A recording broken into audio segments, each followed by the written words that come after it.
Eh bien, bonjour à tous, j'espère que vous allez bien. Alors ici, je vais vous proposer, pour les plus anciens d'entre nous connaissent les Chevaliers de Baphomet, hein,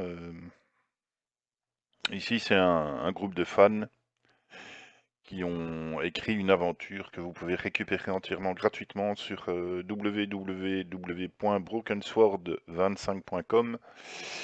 Il y a moyen de trouver aussi des sous-titres en français, il me semble. Vous devrez peut-être un peu chercher, mais avec Google, qui est notre ami bien sûr, vous trouverez sans trop de problèmes. Voilà, voilà, donc c'est une aventure entièrement gratuite faite par des fans, et comme vous le savez, j'aime bien la série, puisqu'il me semble que j'ai fait le 1, le 2 et le 5 sur ma chaîne. Et on va continuer avec le 2.5, le retour des Templiers, tout un programme. Voilà, voilà, donc on va y aller. On va faire une nouvelle partie, et en avant.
It's been a long time since I've seen Nico.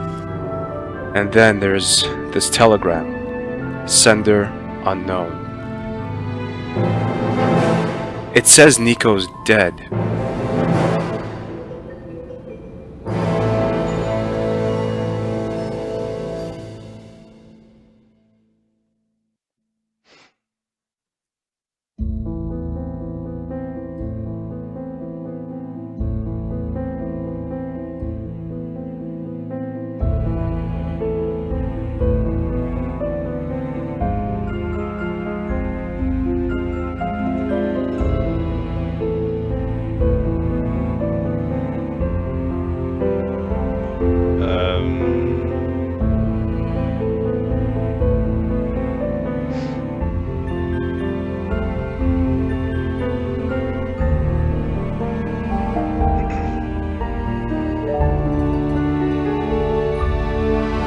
Voilà.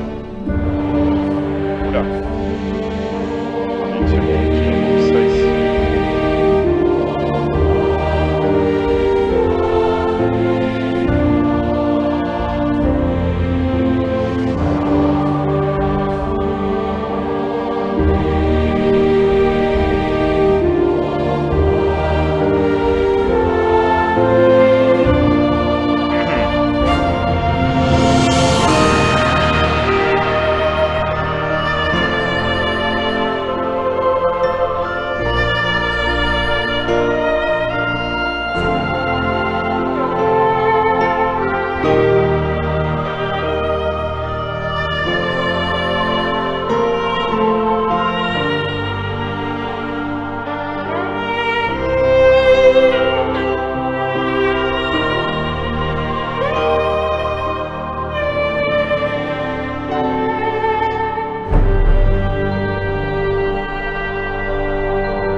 Voilà, voilà, donc il y aura plein de clins d'œil évidemment.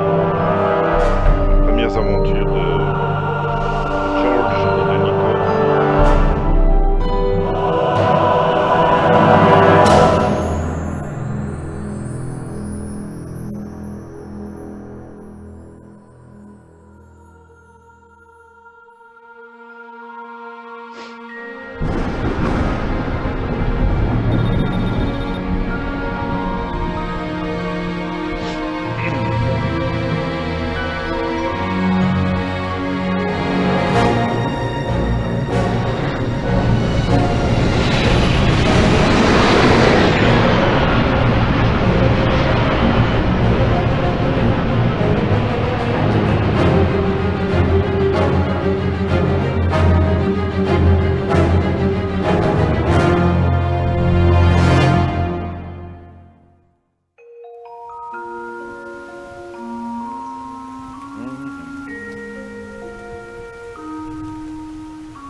The rain was pattering onto the passenger plane from Madrid to Paris, while it was in its final descent.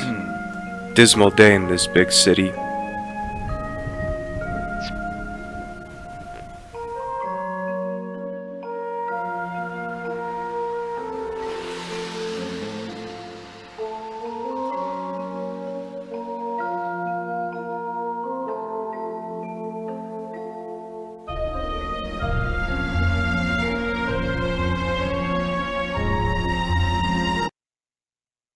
Voilà, pardon. Désolé, c'est moi qui déconne un peu.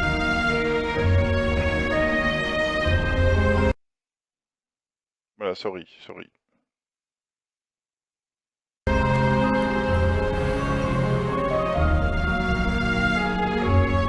It's strange seeing Rougerie after all those years.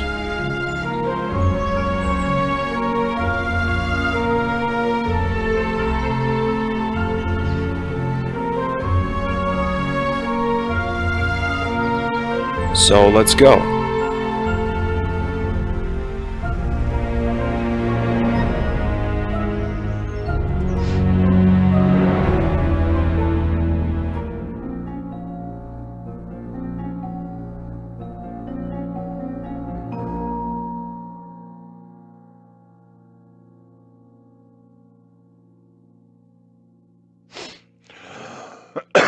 Pardon, excusez-moi.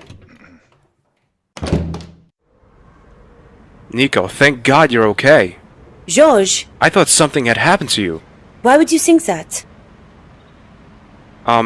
Did I get it wrong completely? This telegram here. I don't know anything about it. You don't know anything about it. Is that all you have to say? For God's sake, I was worried about you. As you can see, I'm fine. Would you mind leaving now? I've got a lot of work to do. Nico, what's wrong with you? I travel all the way from America to be close to you, to look after you, to have you near me, and now you're so dismissive. Sorry, George. I'm busy right now. I'd better go then. Would be better.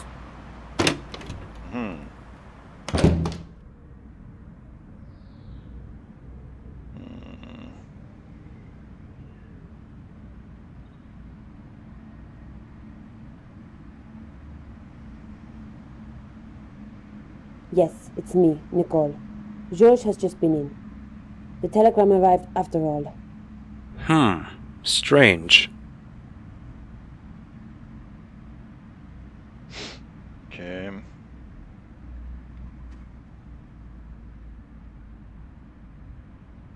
Hop. Voilà, désolé. Je fais des petits chipotages.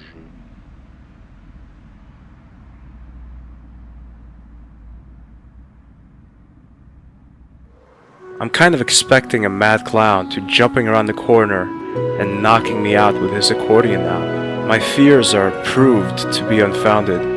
Instead, I'm standing in the middle of Paris, confused. I have questions, so many questions.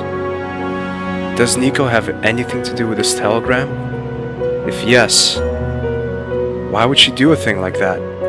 I think about it for some time, until I see her, sitting there patiently, selling flowers, just as though time had stopped.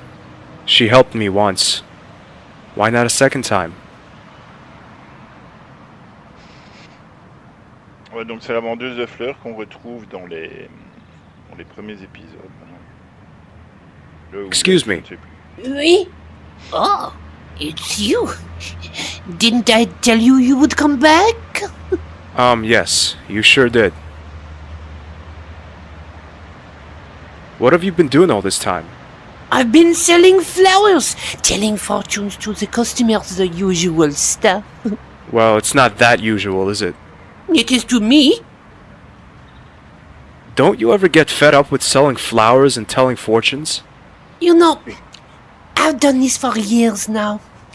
After such a long time, it is difficult to start anything different. You could produce your own TV show. Something like Things You Always Wanted to Know About Your Future. Not a bad idea. But I think I'm going to carry on selling my flowers. After all, I don't want to make a show of my gift. I understand. Good. No, I'm afraid I don't know what's going on with your girlfriend. Pardon? Ah, you were reading my mind. Well, it's in my nature to predict the conversational topics people are going to confront me with. And what do I want to ask? You want to know what your girlfriend has been doing during the last couple of weeks. Damn it. You're absolutely right. I can't tell you anything precise. Only this. Your girlfriend went out late in the evening a lot. Was she accompanied by a worm? Pardon? A blonde man with a ponytail. Ugly, wears specs and shorts and goes by the name of Andre Labanu. I don't think so. Ah, a lot off my mind. After a few days, her going out suddenly stopped. I hadn't seen her again till this morning. What do you mean? She didn't seem to leave her flat. That's not like her at all. Maybe you were talking to a customer when she came out. No, I don't think so. I have plenty of time to look at the scenery, if you know what I mean. I do. Business is going badly. Well, you could put it like that. I'm sorry. I didn't want to rub salt into the wound. You still have me as a regular customer, and I will certainly be back. Can you tell me what's going on with the weather here in Paris? When I arrived, it was pouring rain, and now bright sunshine. Yes, it's true. And it will rain again today. And it's going to be worse than this morning. Well then, I should take advantage of this beautiful weather. Besides, I have nothing better to do anyway. How about a nice little ice cream? Now that you mention it, good idea, actually. In Rouge Park, there is a very good ice cream parlor. Yes, I can. Could we handle this in the traditional way? Meaning I ask first and you answer afterwards. That's more familiar to me.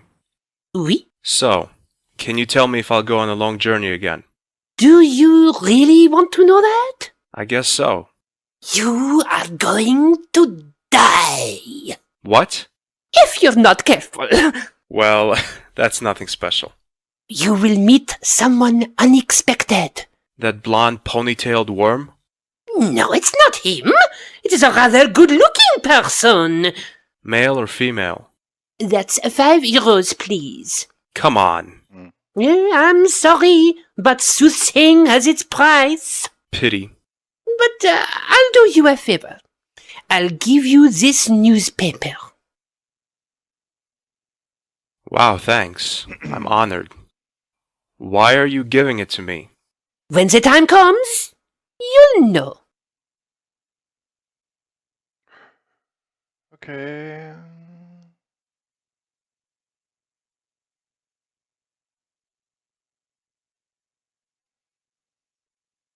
Where do I find Rouge Park?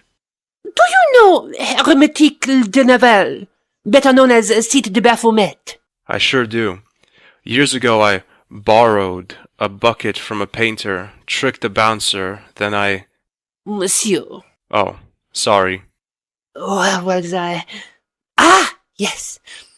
2 roads on from there, the park begins. It's not particularly big, but the ice cream parlor is worth a visit. Thanks for the tip. I must be going now. Maybe we'll see each other again. Yes, we will. Certainly. Oh no, that sounds familiar. This is the newspaper the flower vendor gave me. It's folded twice. One of the headlines catches my eye. Café de la Chandelle Verte opens its gates at 4 o'clock this afternoon for the first time since the bombing. I should stop by. Okay.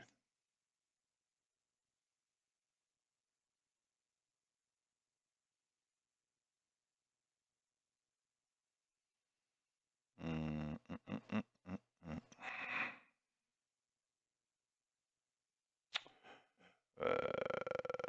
Café de la chandelle.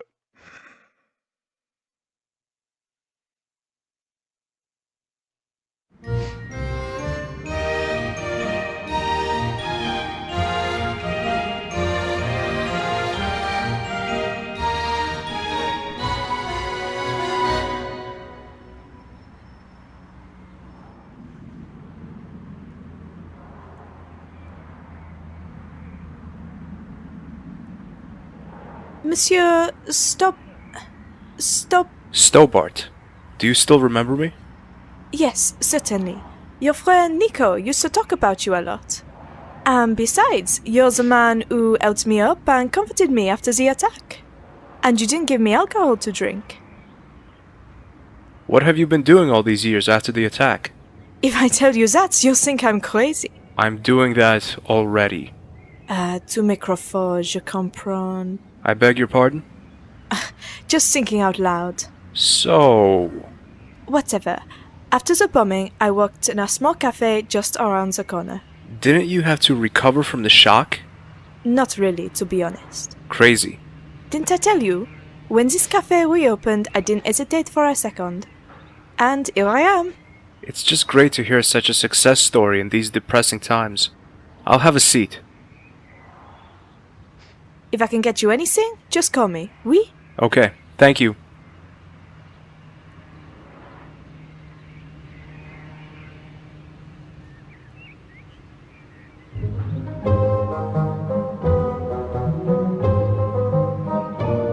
Now, who's that? Oh, it's George, our friend and adventurer.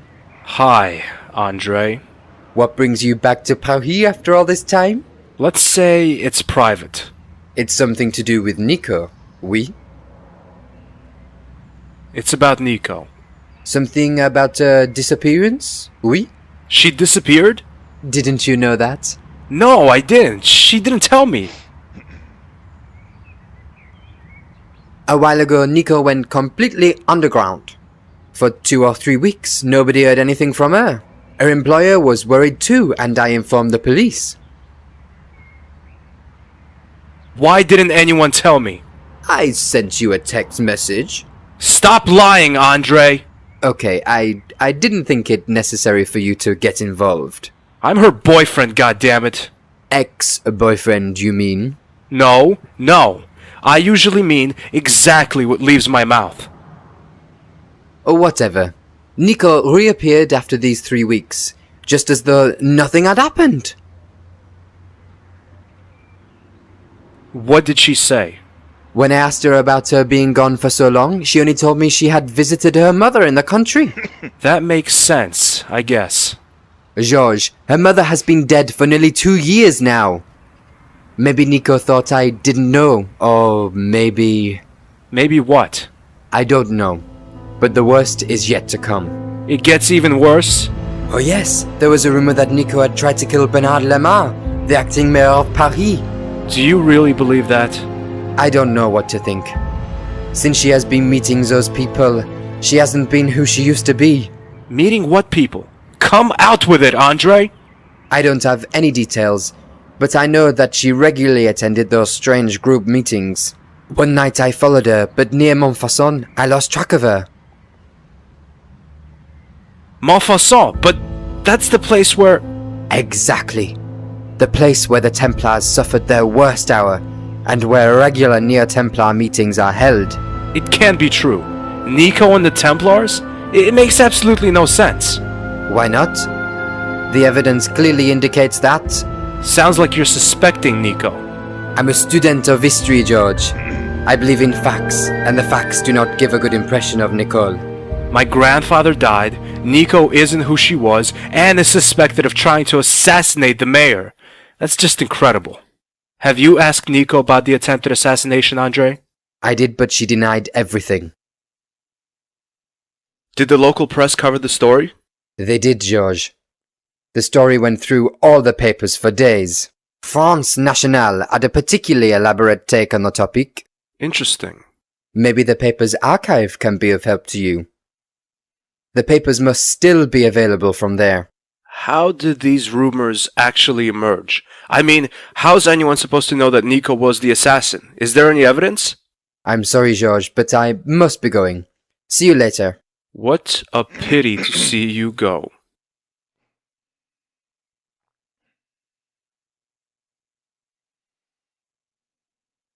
I don't know much yet. The only clue I have is the France Nationale, and I must find out what's behind those rumors. I have a feeling Nico might be in danger. Ok.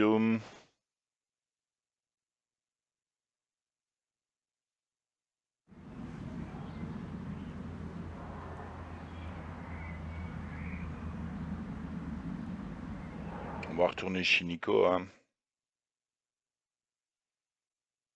On a l'endroit où a été écrit le journal. On a un parc aussi.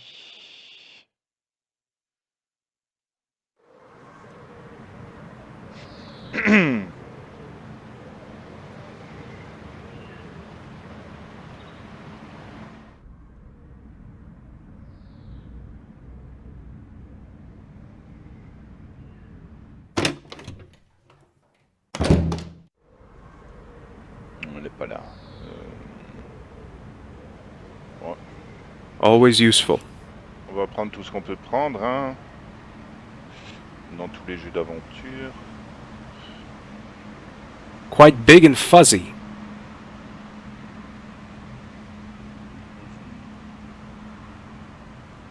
Yes, I could actually throw it out of the window, but somehow I'm lacking the whole George, overcome all your doubts and destroy that stupid thing impulse.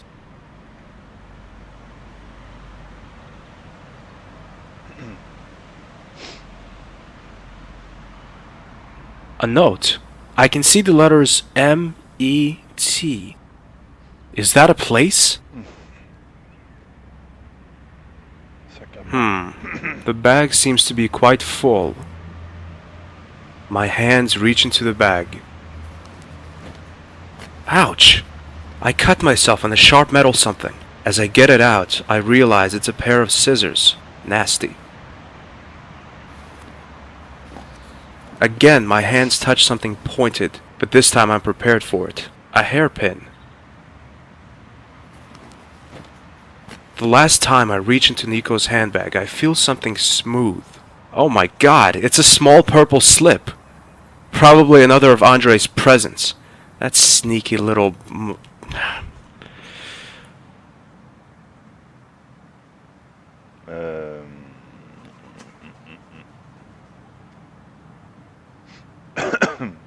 Bapho.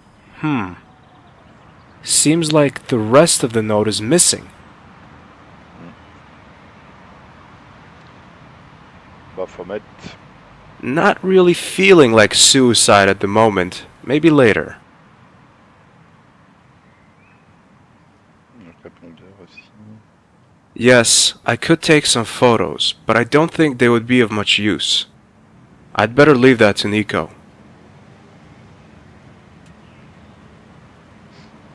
That's Nico's answering machine. I've got one of these myself back home in America, and I hate it.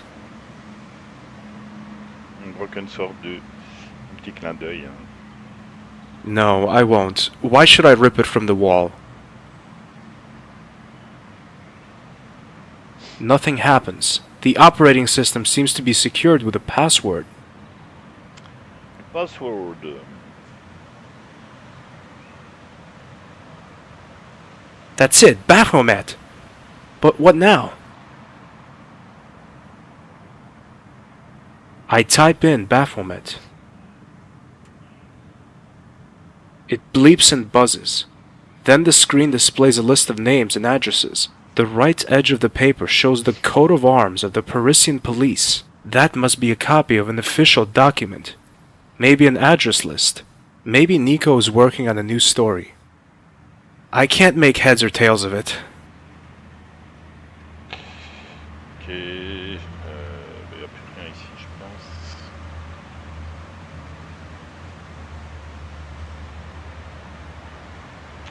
On va faire un tour au parc.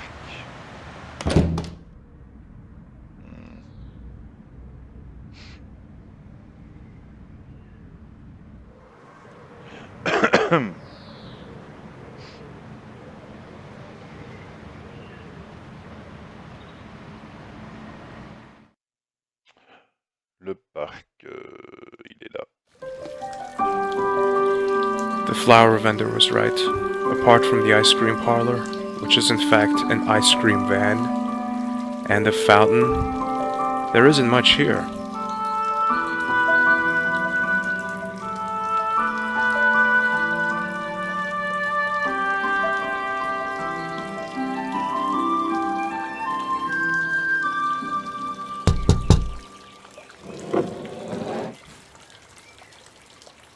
What can I do for you? I'd like 3 scoops of ice cream, please. 1 strawberry, 1 vanilla, and 1 chocolate. That's €3.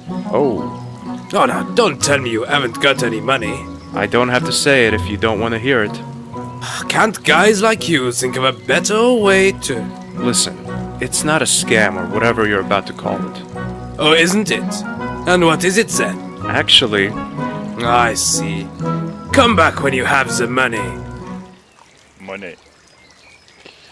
Money, money, money.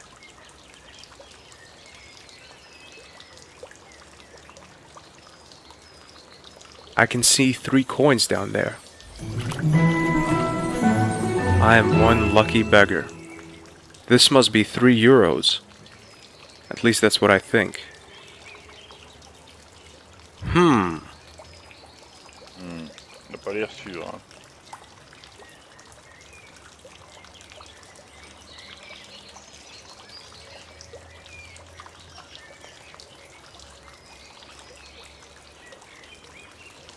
I've got money this time. The same again? Yes, please. €3 again, please. Here you go. Are you trying to take the piece out of me? These coins aren't €3, but 3 old German pfennigs. I'm really sorry. I didn't... Now cut the talking. I only want to see you at this window again when you have money. And with money, I mean euros. Understand? Of course. Good. What does a euro coin actually look like? Bugger off! Okay, I'm leaving. Alors, I find an envelope wrapped in the paper. It reads, "For the right moment." There are €3 in the envelope. The vendor really knew what was going to happen. mais ouais.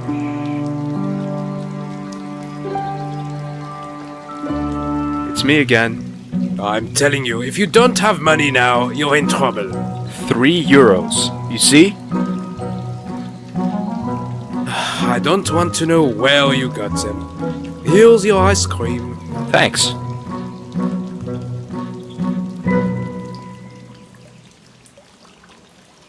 Bon, on a notre glace. Ew!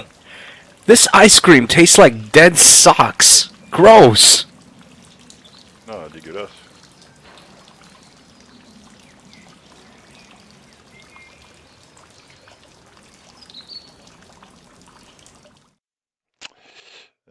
On va retourner chez Nico.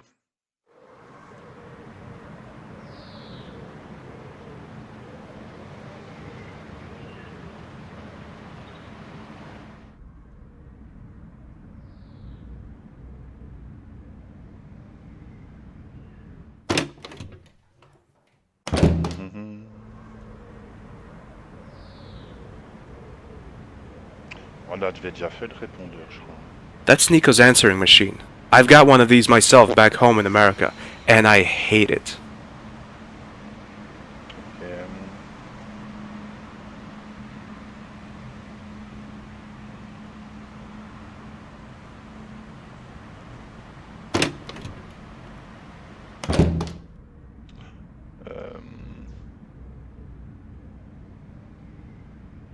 J'ai déjà fait le jeu, hein, mais il y a un petit temps, je me souviens vaguement.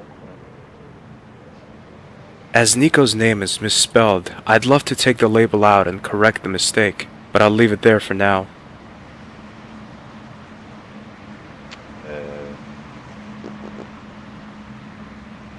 Est-ce qu'on peut aller encore?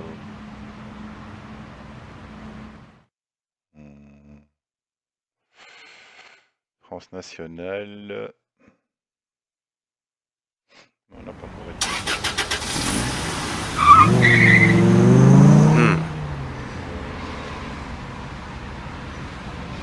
Yeah, sure. I'll just put it in my pocket.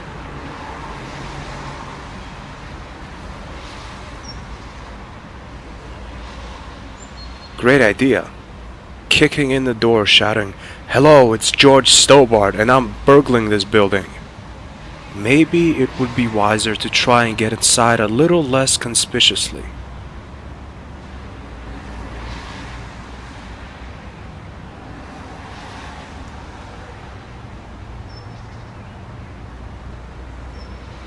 A heavy door secured by a padlock. Now the hairpin is a perfect lockpick!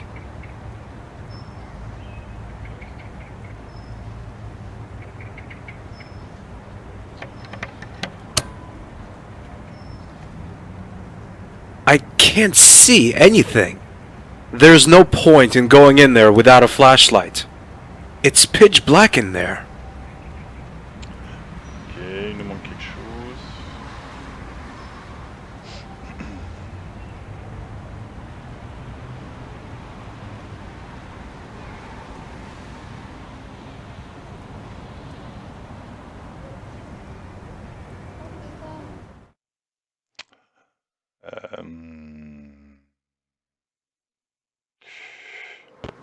Je vois que chez Nico, hein.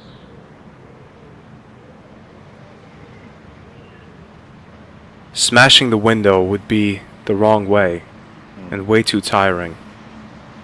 On va pas fracasser la vitre. On a raté un truc.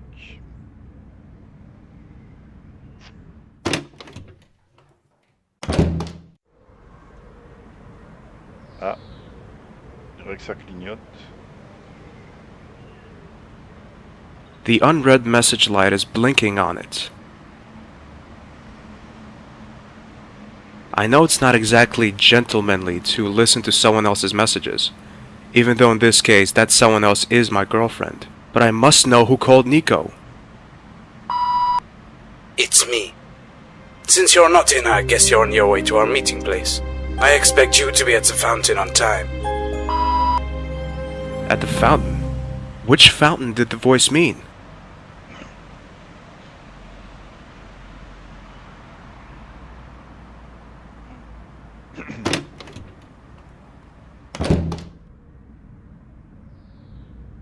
Nous on en connaît une en parc,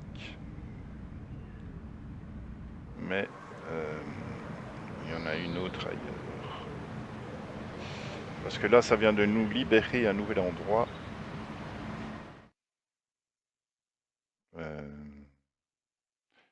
Au faux son, on va y aller. Ah, on reconnaît la place, hein?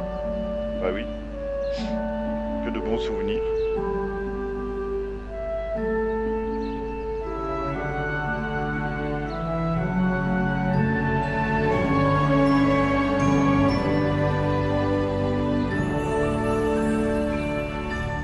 I've got lots of memories of this place.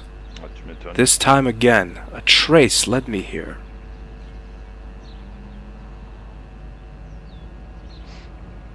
I don't feel like coffee at the moment. Maybe later.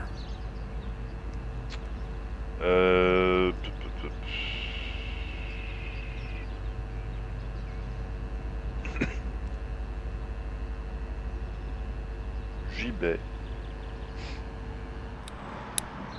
Ah, comme par hasard. Il a une lampe torche, le gars. Pardon. Hi, my name is Stobart. George Stobart. And my name is Les.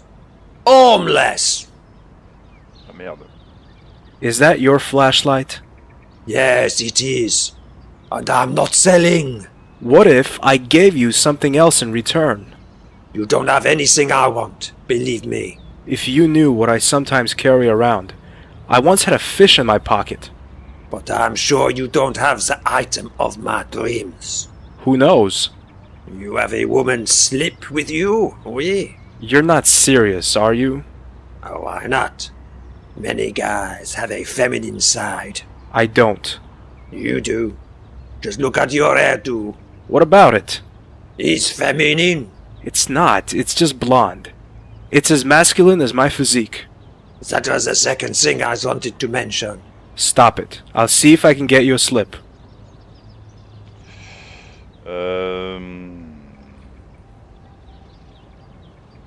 I've got the slip. Give it here now. Here you are, but I want the flashlight. There you go. I don't know, but the batteries seem to be dead.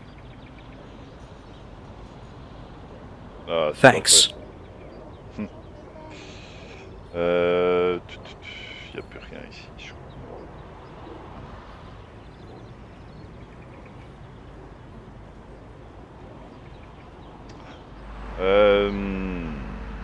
The batteries seem to be dead. Bon, heureusement que j'ai déjà fait le jeu, hein, parce que sinon, j'aurais cherché un peu, quoi.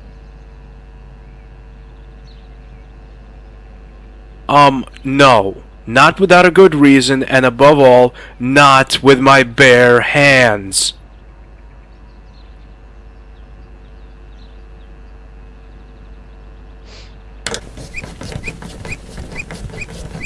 Now I've found an item that's worth risking my life for. 2 frickin' batteries. Well, it's better than nothing. Power seems to be on. I'm feeling a little queasy. Should I really put my bare hands in there? Alors là, c'est un des seuls moments, enfin un des seuls, il y en a plusieurs, mais où on peut mourir, quoi. I'd rather not. On va pas y aller à main nue.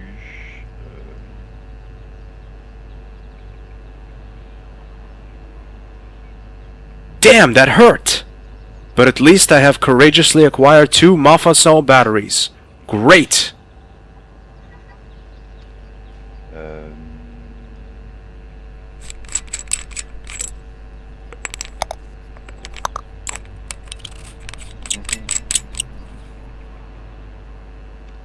Ça c'est fait.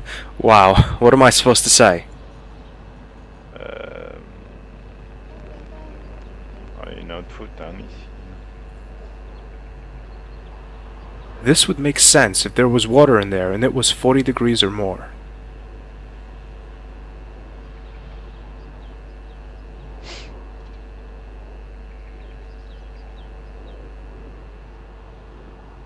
So you want me to hang myself? I'd rather not, but thanks for the offer. Hop.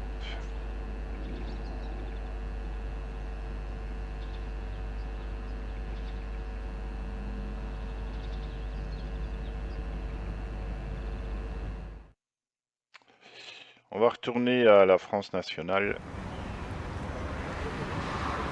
Maintenant, nous avons notre torche.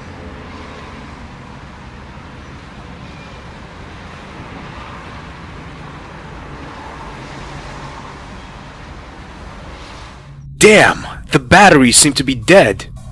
Ouch! Ah! Oops! I should hurry up. Alors, ce qu'on va faire, on va sauver. Hop.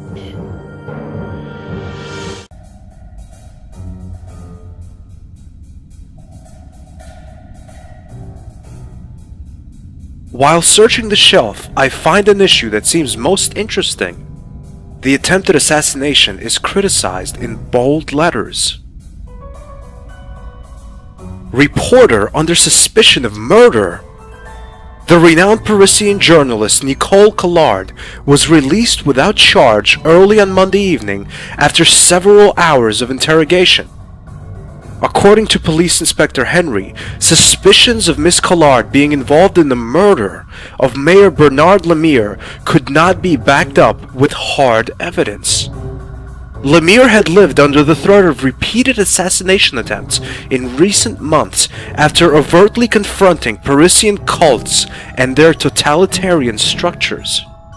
The 34-year-old photographer Collard came under suspicion when the Irish journalist Ferdinand Arvin accused her of being involved with the assassination and membership of a cult called the Knights Templar.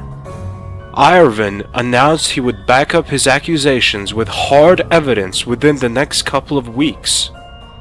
He is currently living in an unidentified safe house under 24-hour guard by police for his own safety. That makes no sense. Why should Nico want to kill anyone? I must learn something about that reporter Irwin. But how? Oula.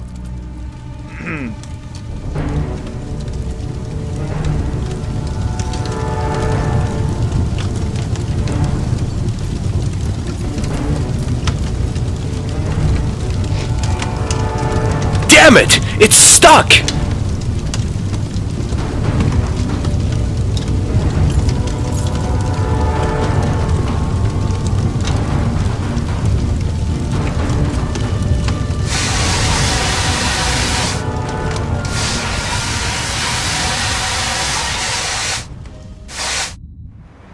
That was close.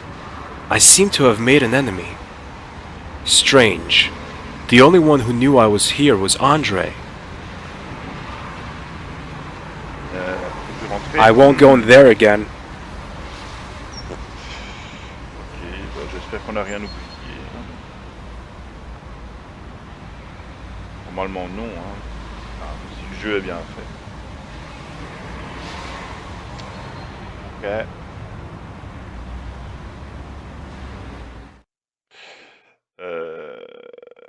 On va retourner rue Jarry.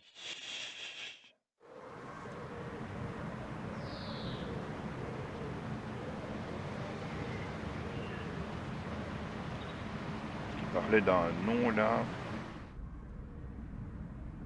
I scanned this outdated newspaper for something useful, but except a report about a school that was hit by an outbreak of constipation, affecting hundreds of children, there's nothing of interest. Ok.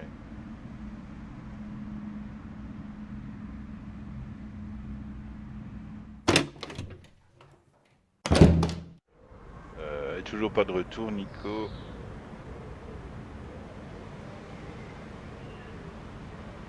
As I look at the list again, the name Ferdinand Irwin catches my eye. That's the journalist mentioned in the same newspaper article as Nico. Right next to his name, it says Mouvage 12. That's the Hotel Ubu! Nico kills Mayor. Nico gets interrogated. Nico disappears. Reporter claims to have incriminating evidence. Nico reappears and has Irwin's secret address on her computer. I have a bad feeling about this.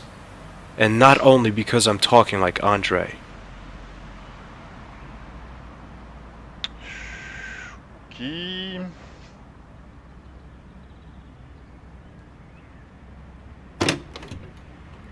Ah bah en direction d'hôtel. Hop.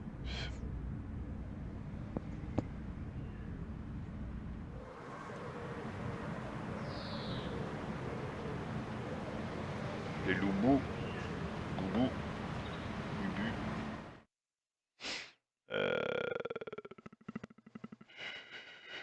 Hop.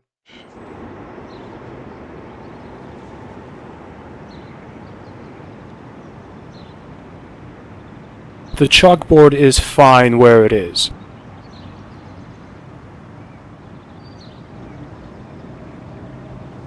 Oh no. Ah ah. C'est les méchants des premiers épisodes, ça. Monsieur Stobart, nice to see you again.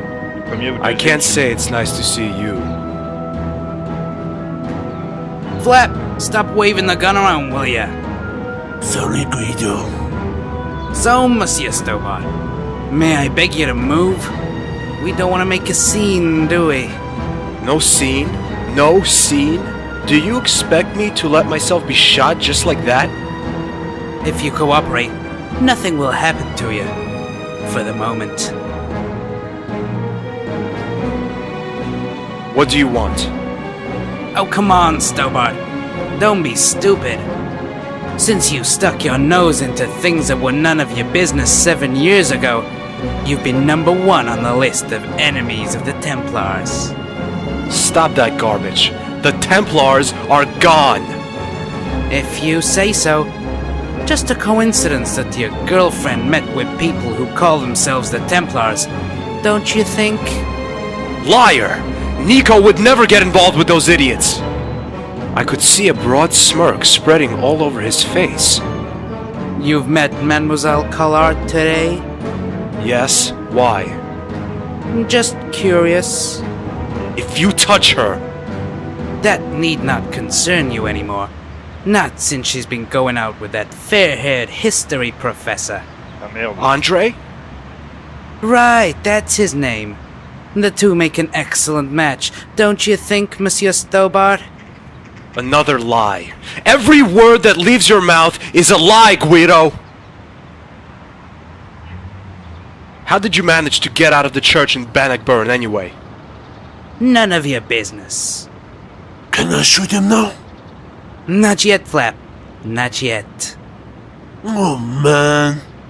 Can't we just be friends? What? And lose out on 2 million euros? What are 2 million euros compared to a real, long-lasting friendship? So, the Templiers still exist. Yes, and they're stronger than before. If you think you wiped out all the Templars during your Scottish adventure, you are sadly mistaken, Mr. Stobart. And you guys work for them again.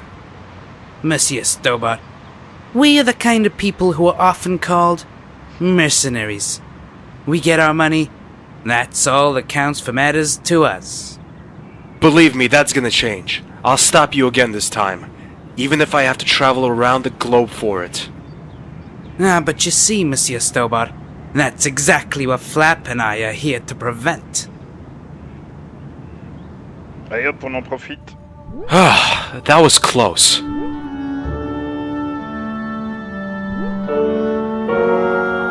I wasn't even interested in piano lessons when it was in to get mom and dad to teach you how to play.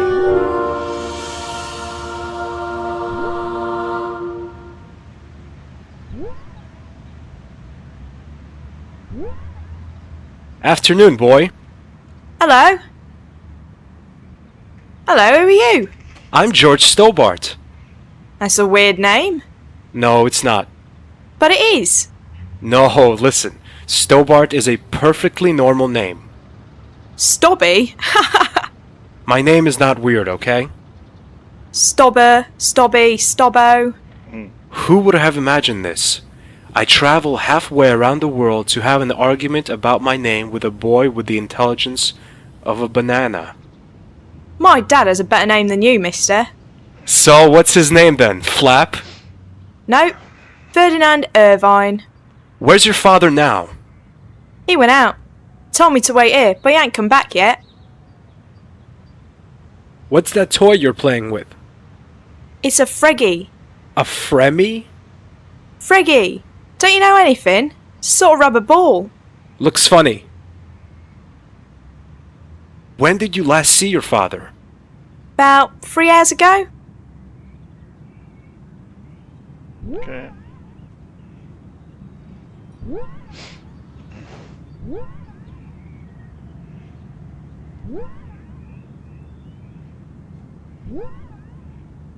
Good afternoon. Good afternoon, monsieur. What can I do for you? Have you recovered from the shock? I beg your pardon?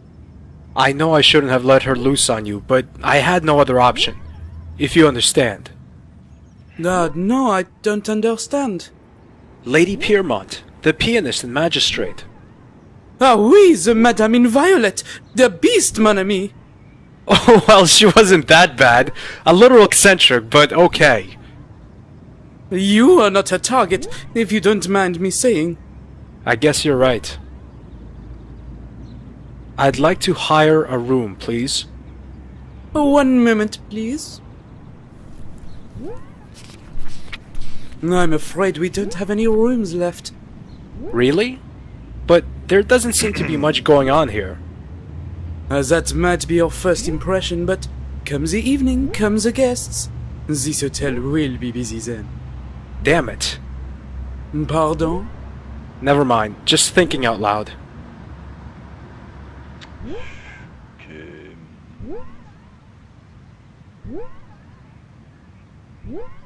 Les chambres douces, je crois, non? C'est ce qu'on avait vu.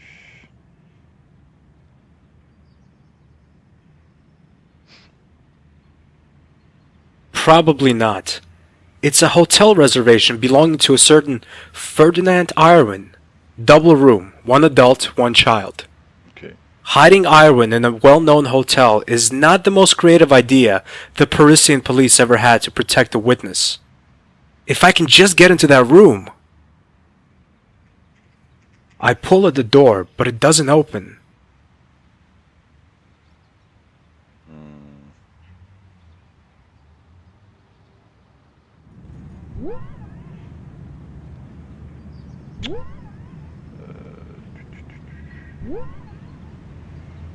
Hey, little man. Hello?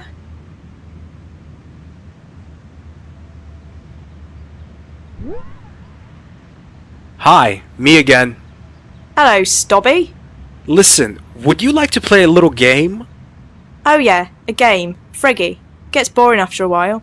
Here's the deal. We'll go to the receptionist together. Reptor... What? That man over there. Uh-huh. And there, we're gonna play father and son, alright? Sounds good.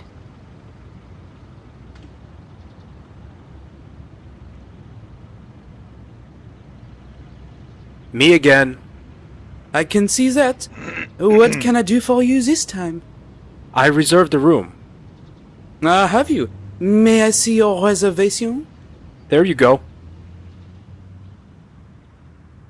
Mr. Ferdinand Irvine and son?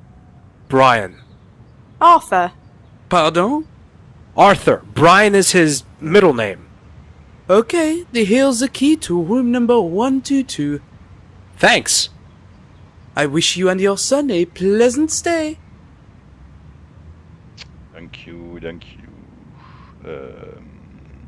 Hop.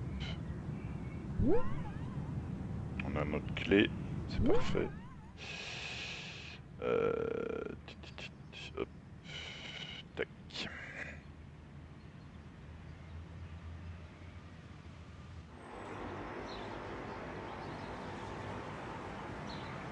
Voir. I don't have anywhere to put it in.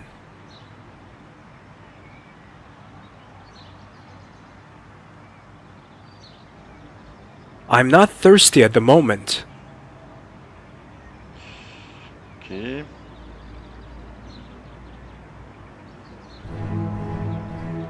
The first picture shows the assassination attempt on Mayor Lemire.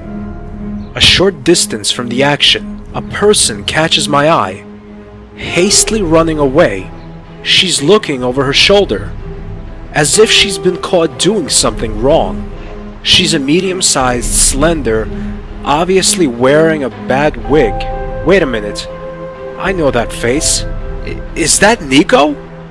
The second picture was taken at night, but I instantly recognized the place it was taken. Maupassant.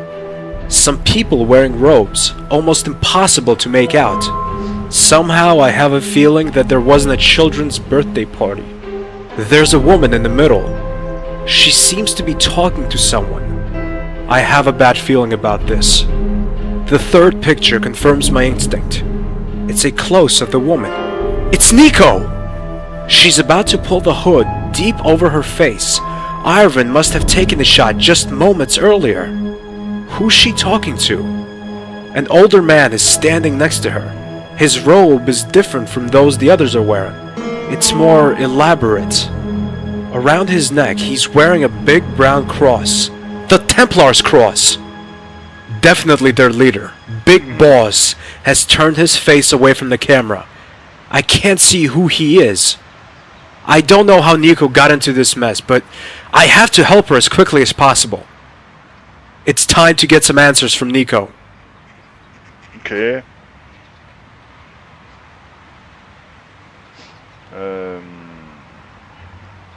No, I'd better leave it here. Ok. On va retourner chez Nico.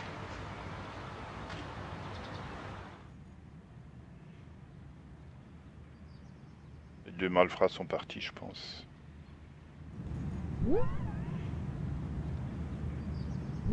Salut Arthur.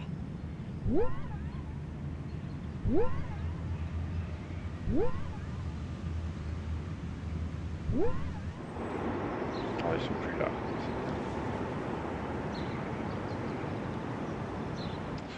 Alors, rue Jarry. Hop. Wait a minute, what's this? A parade?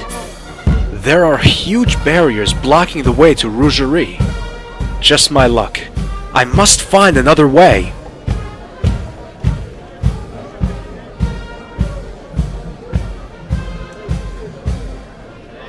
Hi, there's a lot going on, huh?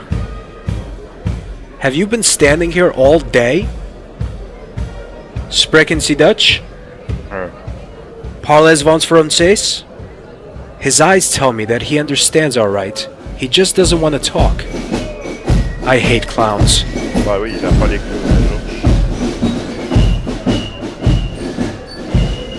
Hello, excuse me, sorry, could I...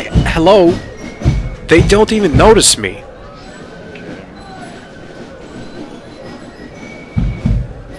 Pardon me.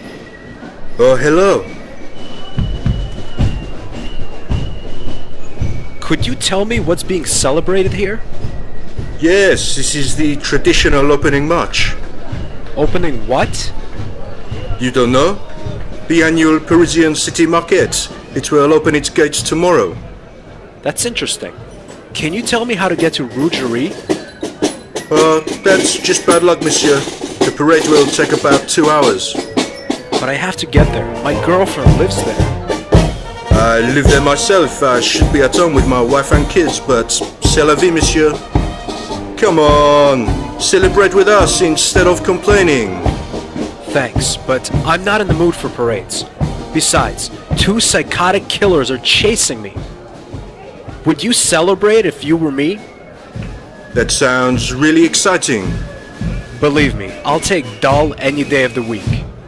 I can't wait till the parade is over. There must be another way. I'm off. Enjoy the parade. Thanks, and good luck, monsieur.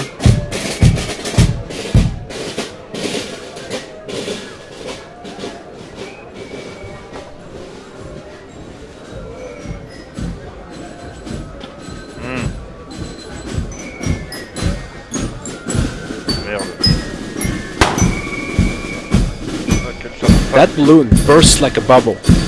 I like it. The passers-by don't. They look at me even more grimly than that goat that time in Lochmarn. At least there's a passage now.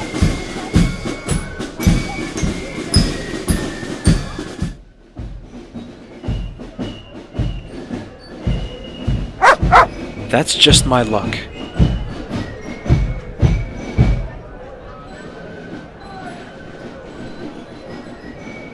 On va sauver.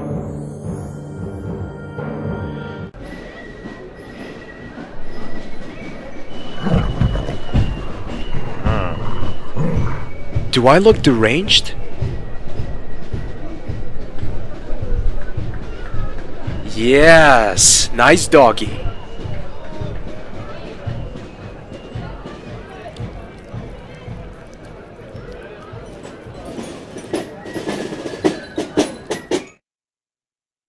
On va chez Nico.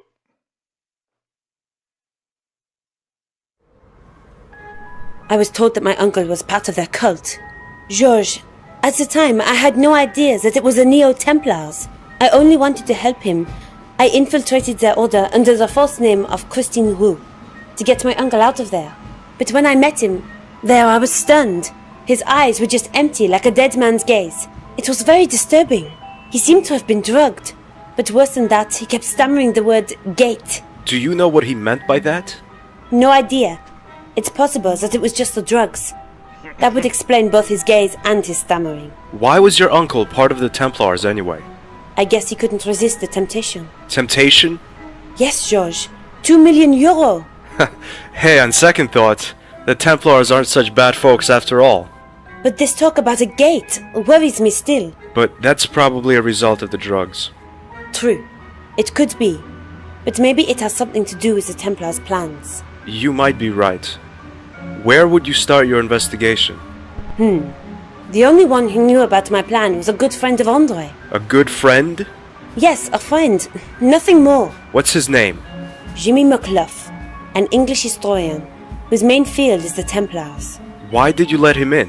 Because he could provide me with inside information about the Order. Have you met him in person? No, I avoided that. After all, it might have been a trap. We only exchanged emails. So he's never actually seen you or heard your voice? No. Do you think he might have given you away? It's possible. Maybe I should pay him a little visit. I don't think that's a good idea, George. The Templars are involved with everything. So why not with McCluff? But we can't just sit and wait until the Templars get what they want. Who knows what they're up to this time? Where can I find this Jimmy McGlaw? He has a mansion in York, England. England, huh? I've never been there. And it means something if there's a place I've never been to. George, please stop bragging. But it's a fact. Where exactly can I find McGlaw? As I've said, I've never met him. But as Andre told me... Then we'll never find him. Can't you forget your childish rivalry for 1 minute? Not for a second. Anyway, you should start at the York Library. McCluff is a scholar, so he should be registered there. Maybe you can find his address in the personal file. Take a map at the airport. The library should be on there. Will do. I better be going. Wish me luck. Okay, George. Take care of yourself. I'll ring you as soon as the plane lands. Ok, ben on va partir pour Angleterre. Hein. Pour York, apparemment. Très belle ville d'ailleurs, York. J'y suis allé. Ville médiévale. Magnifique.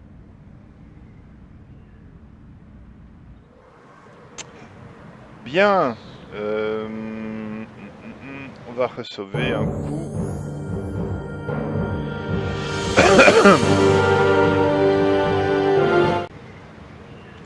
Et en même temps, on va faire une petite pause. Ouais. Écoutez, on fait une petite pause. Je suis de retour dans 5 minutes. Je vais un peu prendre des forces et me faire un petit thé. En plus, ça tombe bien, on va en Angleterre. Allez, à tout de suite. Hop.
Et voilà, on est de retour.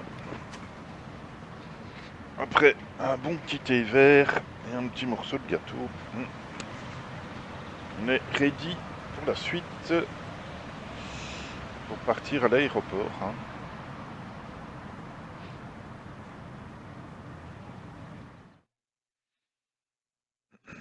Hop.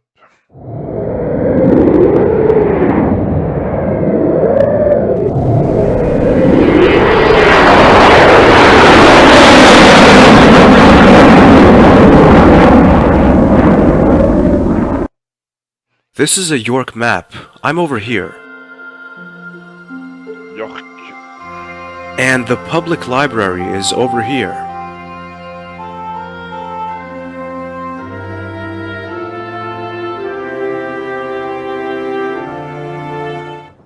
There isn't much going on. What's that hammering noise? As I turn my head toward the Victorian desk, I see the source of the insufferable noise. The librarian's torturing her keyboard. I hate computers. Might be connected to the fact that I'm not very computer literate.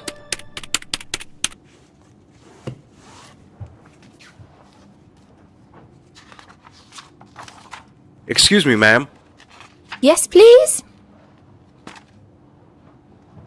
Do you know anything about the Templars? Only a little. They were a pop group that made quite a splash in the 60s, you know. The ones with the mop-top hairdos.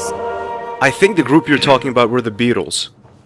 The Templars are some sort of chivalric order whose descendants tried to take over the world recently. You don't believe me, do you? Not really, sir. There's not much going on today, is there? You're right.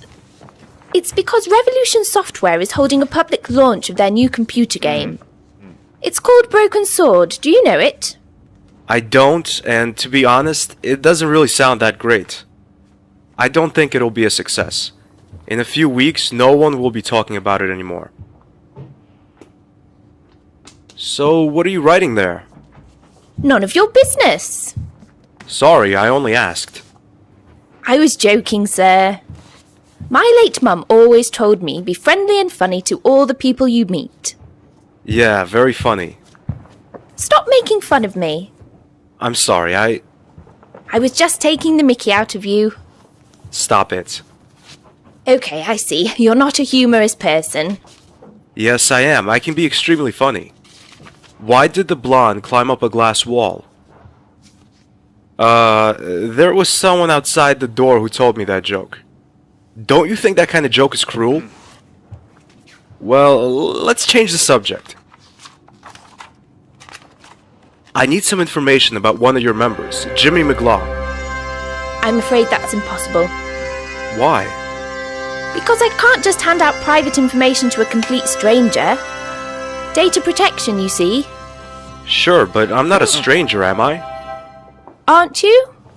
Then you must be Michael Burns, the one Mr. McClough said was his best friend.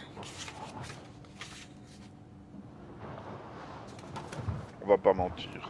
No, I'm not Michael Burns. At least you didn't lie to me. I made the name up. Can you make an exception? It's really important. I'm afraid not. Well, thanks anyway. Bye. Bye!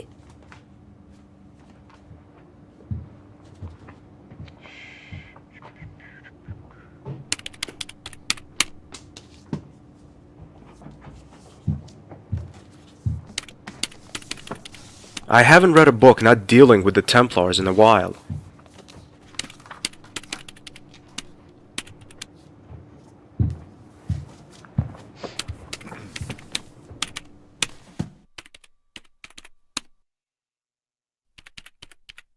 Excuse me.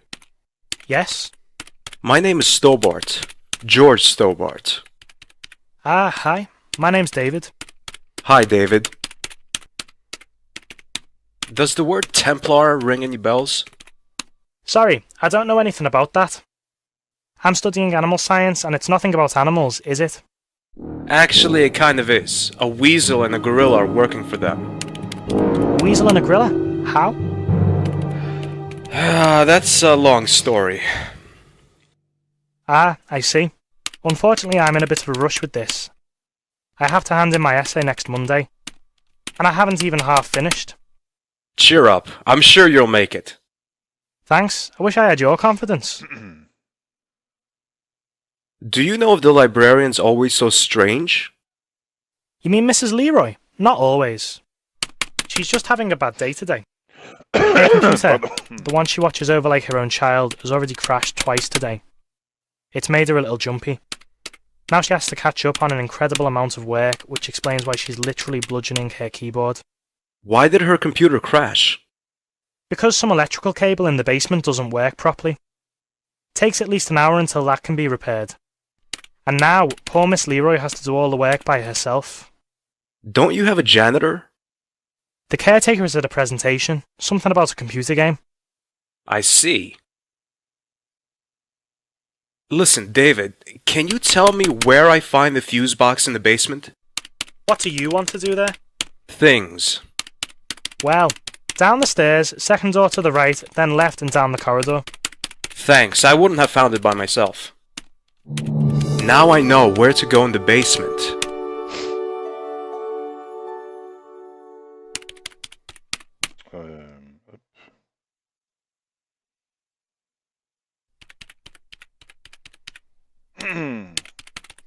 Who knows, might be useful.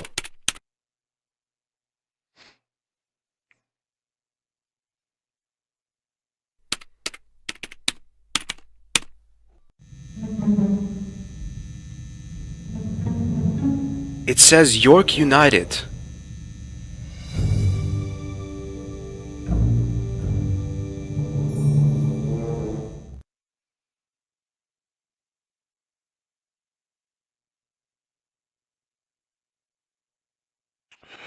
Donc, numéros des boutons doivent être poussés dans l'ordre croissant.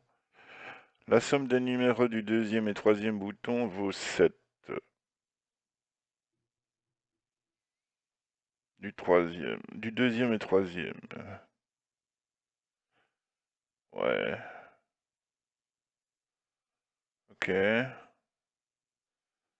Du deuxième et troisième.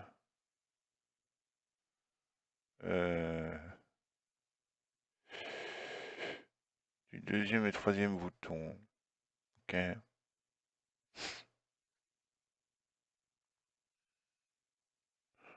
Le dernier bouton a un numéro impair.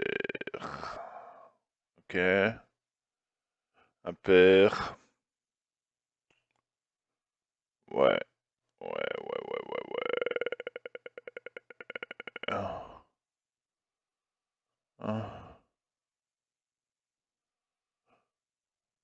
Du deuxième et troisième bouton.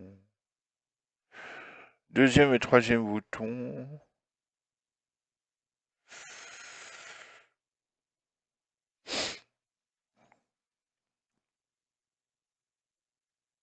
Ok. De toute façon, je crois me souvenir.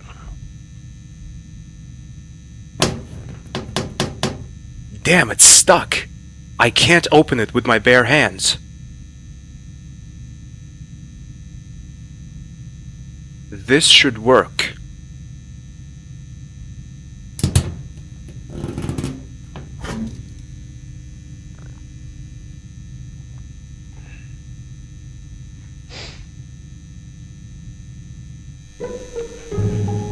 Alors, le deuxième et le troisième, ça fait 7.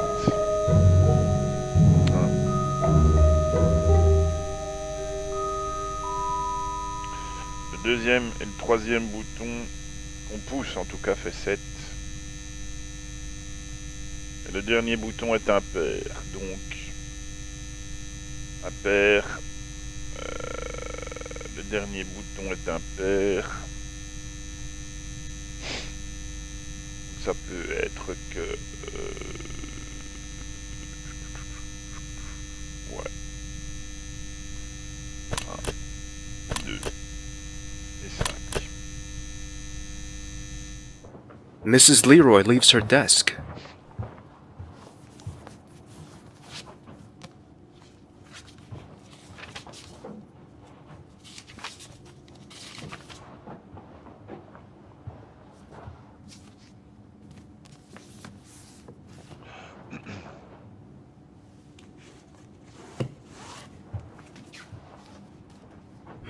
Let's see. Here's the card index.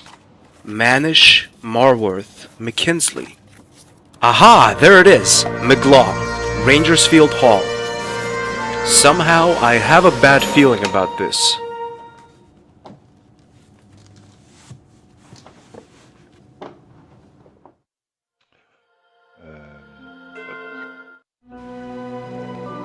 Somehow, I feel nervous. That's too far. What's more, I must find this McGlaw guy. Okay.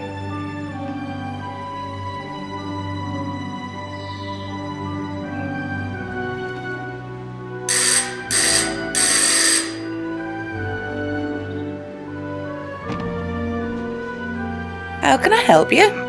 Hi, my name is Stobart. George Stobart. I have an appointment with Mr. McGlaw. Strange. He didn't tell me about it. Besides, he has a visitor right now. It's really important. Okay, come in. I'll show you the way. Thanks. Mr. McLough's room is at the end of the northwest passage. It must be cold up there in the Arctic region. Thanks very much.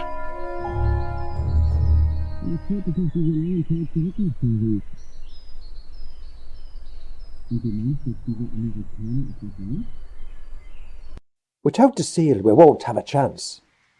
That could cause problems. And you think this American knows something? Definitely. He's real nosy. If you're right, we'll get all the necessary information about the order. How will we catch him, Jimmy? I've had two of my best men take care. They should be here soon. Even though I can't stand the man, we did agree that you wouldn't hurt him. You only want his information. Sure, that's what I said. Could I use your toilet, please? Of course, it's just down the corridor. George! Andre, you sneaky traitor! It's not what you think! They only want to talk to you.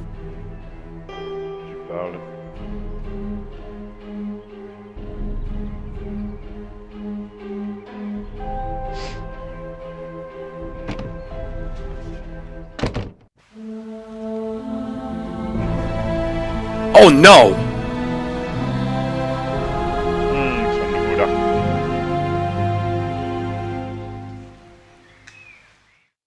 Mr. Stobart, we'll talk to you later.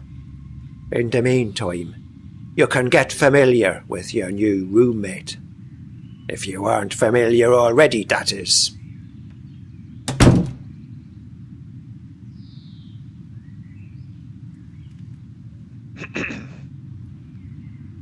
Who are you? Ah! You seem surprised, Mr. Stobart. How did you... You're not the only one who can play tricks. But I saw you lying dead on the floor of the train compartment. Immediately before I got on the train to Bannockburn, I put on a bulletproof vest. After all, unlike you, I knew what was ahead of us and who we would encounter along the way. A blood cartridge was an incredibly useful means to feign my own death. And how did you escape? That's a very long story. Ouais, c'est Khan, hein, c'est celui qu'on voit dans le deuxième épisode. I followed George to England. I haven't heard from him since his arrival in York. That's not like him at all. I'm really worried. There's something in my bag, but the usual items carried by any woman, and a phone number. Okay.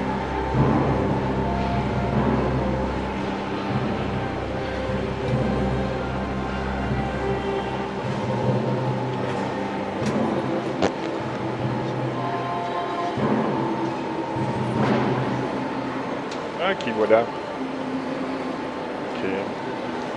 C'est des persos récurrents dans les...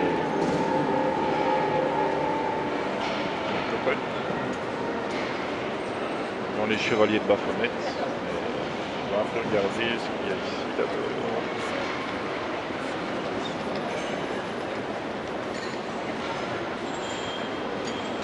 I don't want to know what's inside.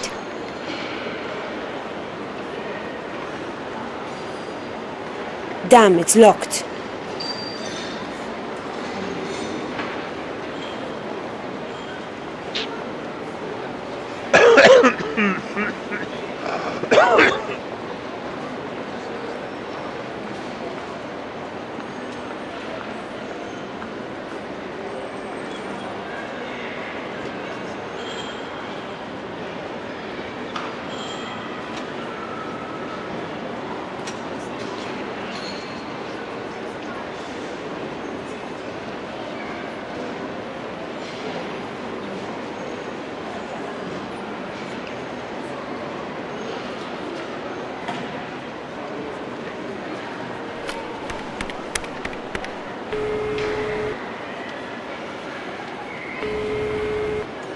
Jimmy McClough?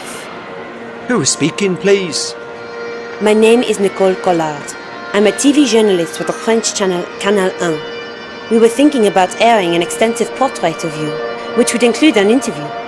After all, you're one of the most renowned historians of our time. It sounds really tempting, but I think I'm going to have to turn you down. That would be a great pity. We're one of the most successful channels in Europe. Our ratings are very high, which would guarantee that your portrait would find a great audience. You would be able to tell generations of people about your views on some of the most historic events. I mean, you're one of the very few allowed to oversee the preparations for the first moon landing. You were able to follow Armstrong, Aldrin, and the others during their training for the mission. It would be a shame if the public would deny these unique insights. I must admit that you've done your research well. Thanks. Under the circumstances, I'd be happy to meet you here at my house sometime. This may sound a little forward, but how about conducting the interview today? Today? You TV people move awfully quickly, don't you? That's our trademark. Very well then. I'll be at my house at 2 o'clock. For reasons of security, I can't tell you my address over the phone. But you can meet me secretary at the History Museum. She's leading a tour for a group of children there. I'll phone her and tell her you're coming. She'll bring you here. I'm sorry that I have to make it this complicated, but there really is no other way. There have been attempts to assassinate me. It seems as if I don't only have friends. I'll wait for you till 2 o'clock. That's in 20 minutes. If you're not there by that time, we'll have to postpone our meeting by about 3 weeks. Because I'm going on a 3-week business trip today. Attention, ladies and gentlemen. My name is Derek Stevenson. I'm with the York Police Force. There has recently been an unpleasant increase in theft of luggage at this airport. That's why we are carrying out a routine search. Please stay calm, there's no need to panic. But apart from the airport staff, nobody will be permitted to leave the premises while the search is underway. This should take no longer than 40 minutes. My colleague will give you all further instructions. We apologise for the inconvenience and thank you for your patience. Damn, I have to be at McClough's house in 20 minutes. Bon, on va déjà sauver.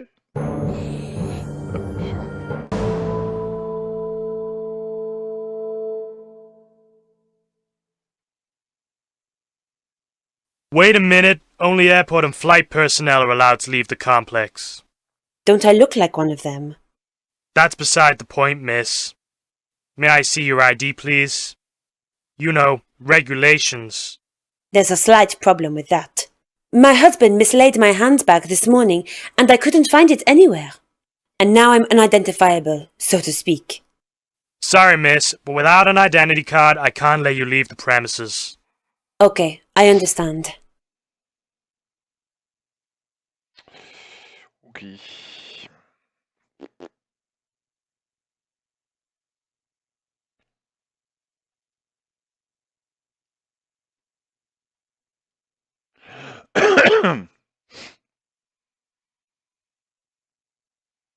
This entrance is for staff only. This entrance is for staff only. Stop, you can't go in there. This entrance is for staff only. I must see your ID card. Well, I left it inside the room. May I fetch it? Section 4, paragraph 3 of operational guidelines clearly states no access to sealed areas for unauthorised persons. Maybe you could fetch my bag for me. Well, not really, but I suppose I could make an exception. What does it look like? Well, there are small hearts on its left side, spelling out I love you. One moment, please.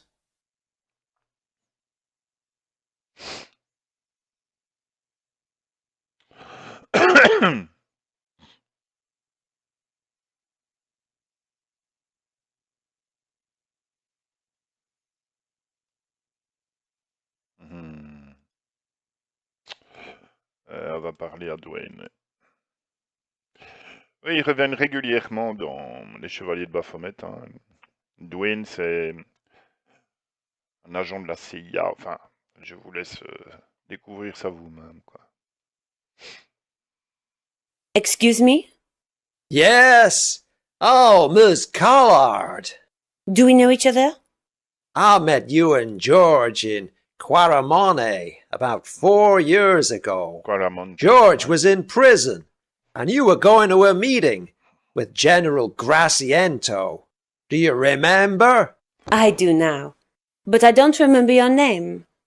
Dwayne Henderson. I was there shopping with my enchanting wife, Pearl. Ah, oui, Monsieur Henderson. Nice to see you again after such a long time. How are you doing? So. I'm looking for George. Ah, George! How is he? I'm afraid I don't know. I haven't heard of him in a few days now. That's how men are. Sometimes they need some distance from us women.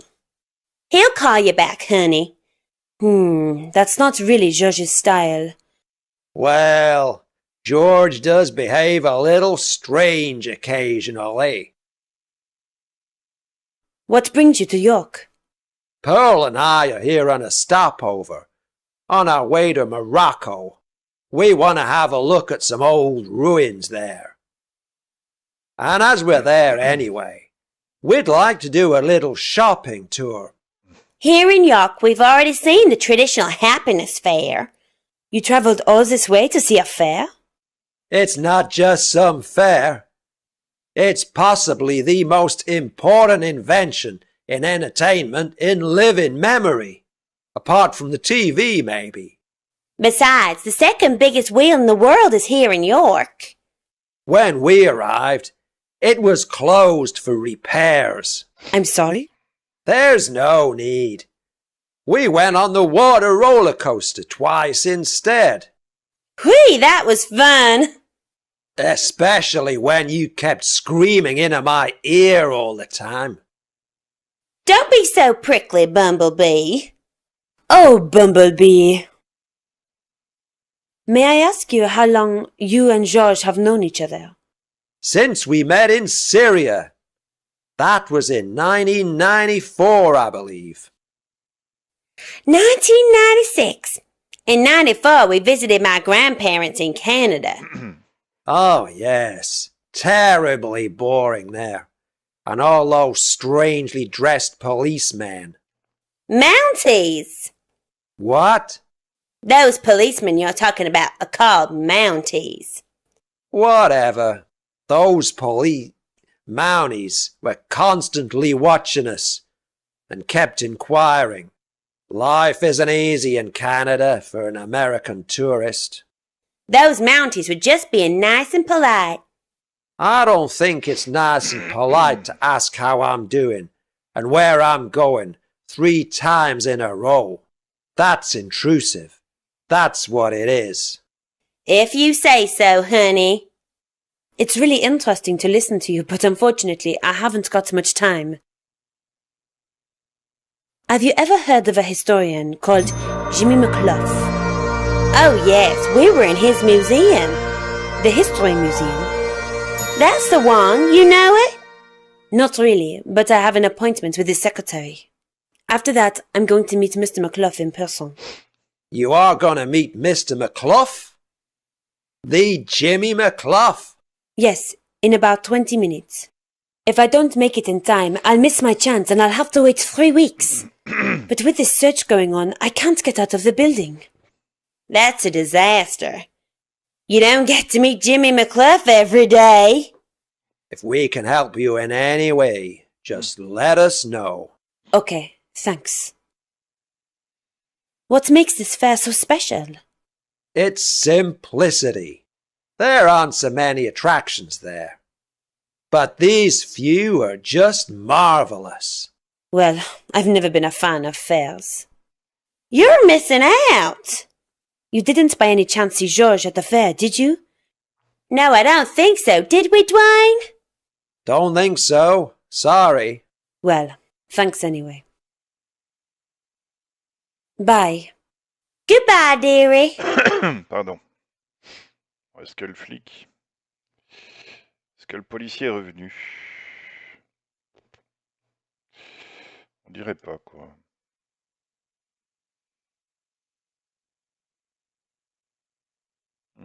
I'm afraid your bag is not in this room.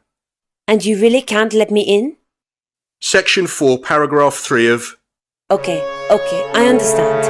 Have a nice day. Bon, on va demander à nos amis de le distraire, hein, si possible. It's me again. What can we do for you? Could you do me a favor? Yes? Could you somehow distract that watchman over there? That police officer? Exactly. Do you want to get into that room? It's my only chance to get out of the building before my 20 minutes are up. Okay, we'll help you.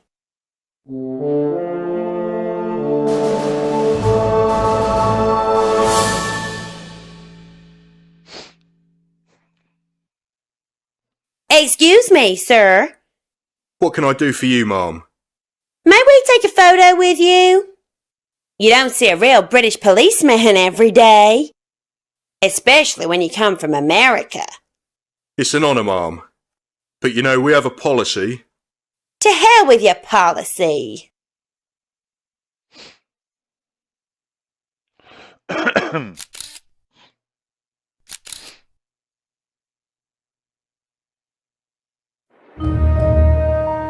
Ok, alors...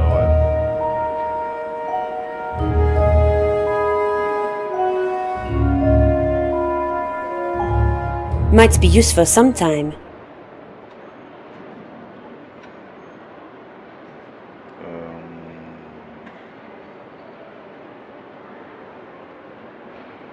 I'll need that one soon.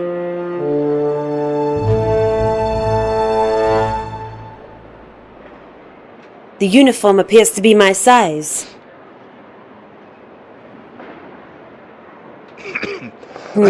Such things tend to happen every time things start to get interesting. A pity, isn't it? Damn, it doesn't fit. Okay.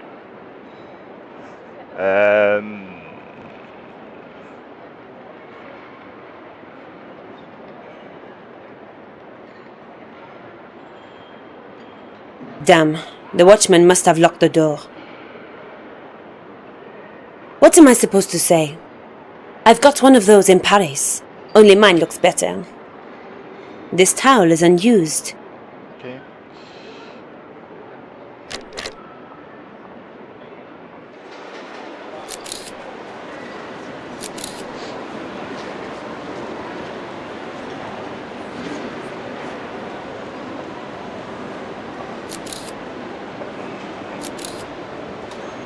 Me again. Yes, please.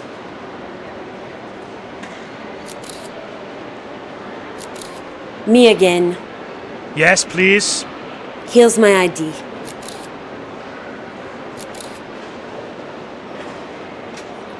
Is that really you in the photograph?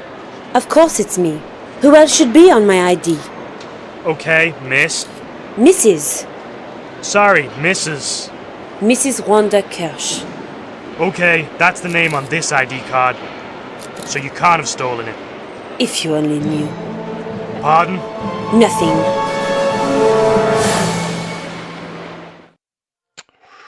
Ok, allez, musée d'histoire.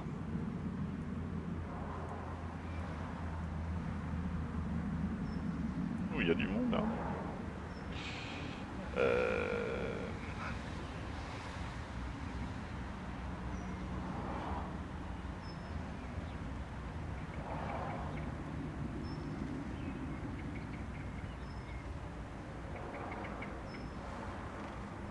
Excuse me, can you tell me what all this commotion is about?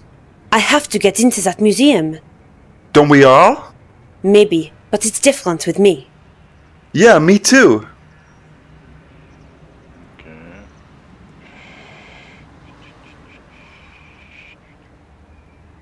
Is the Prime Minister paying a visit?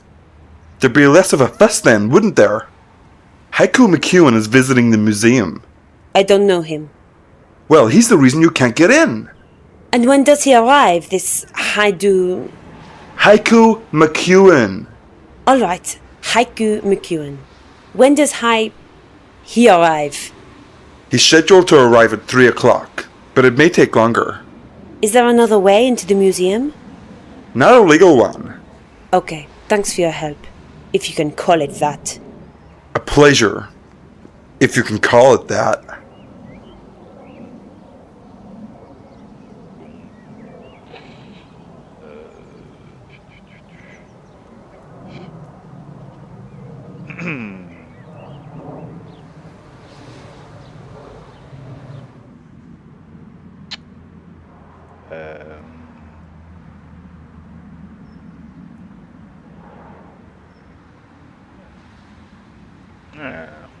Okay. I hate puddles.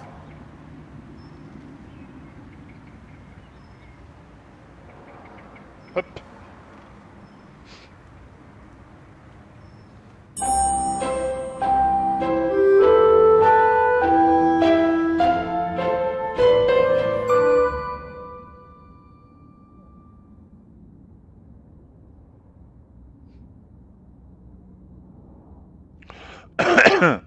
Are you Mr. McClough's assistant? Who wants to know? My name is Nicole Collard. Oh, right. The journalist. We should hurry or we'll be late. Okay. This is Mr. McClough's estate. I think you can find your own way from here. I have to leave you here. My group of children are waiting. Thanks a lot. It's been a pleasure. Goodbye and good luck with your interview. I take a look at my watch and I notice that I'm 5 minutes late. What am I to do?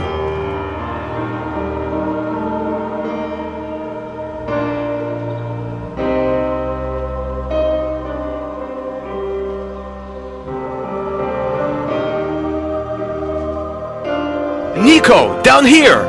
Georges? Live and in color. Each time we get separated, I find you behind bars.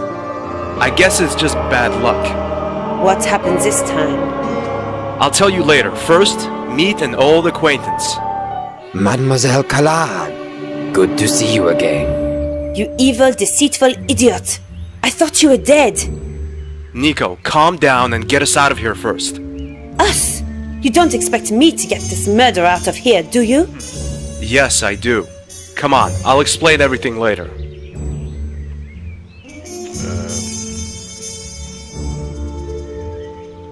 I might need it later.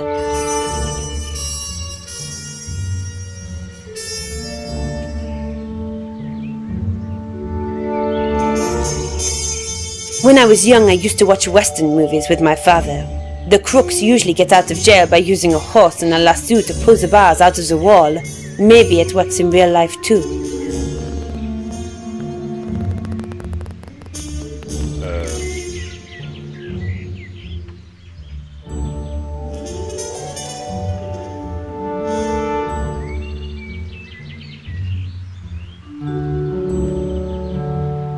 The hose is too loose.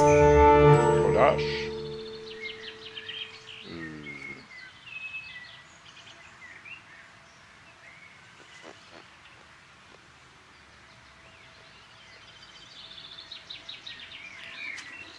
Ah, il y a quelque chose ici.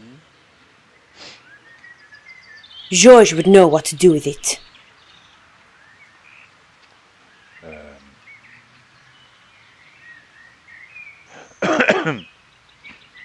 This could work.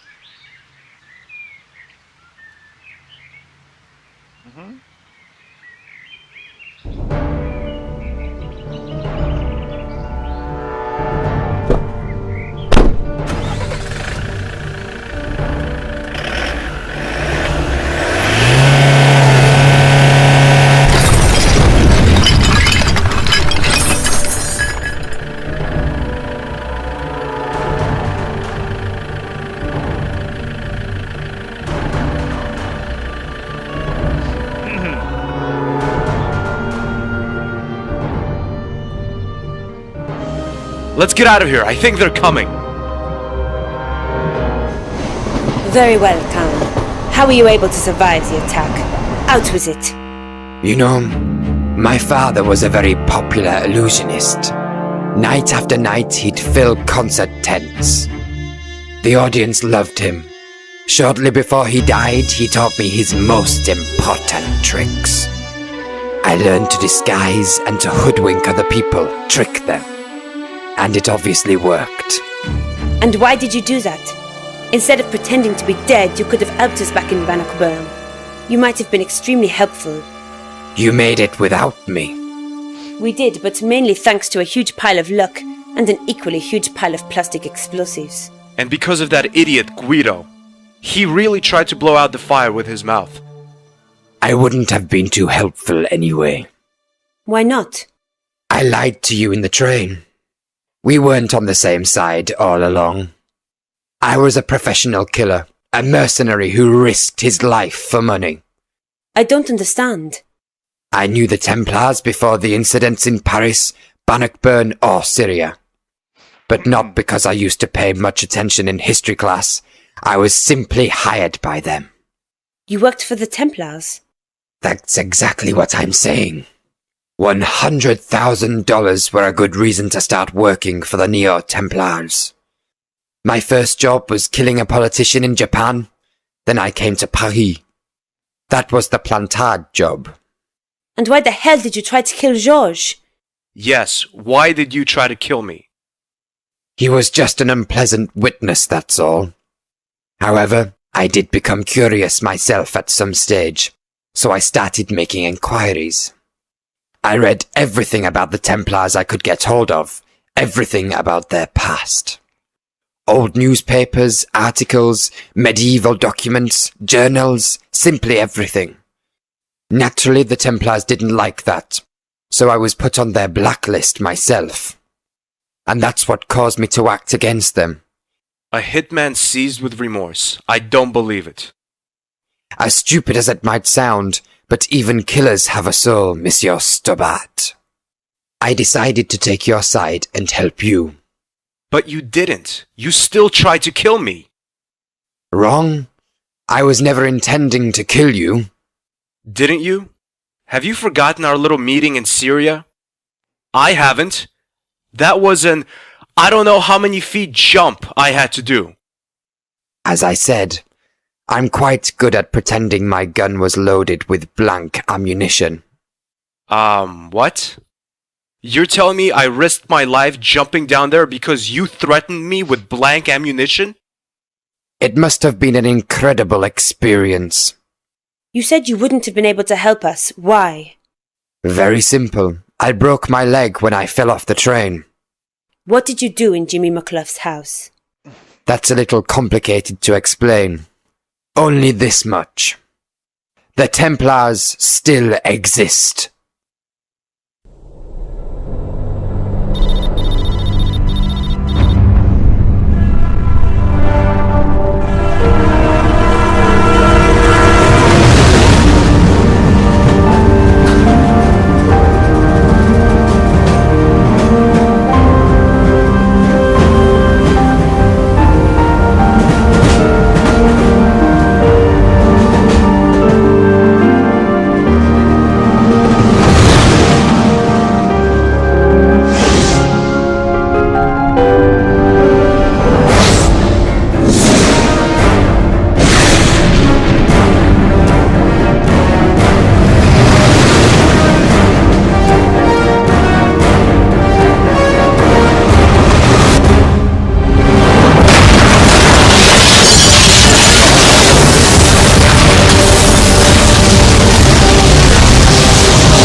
Hi, my name is George. What's yours?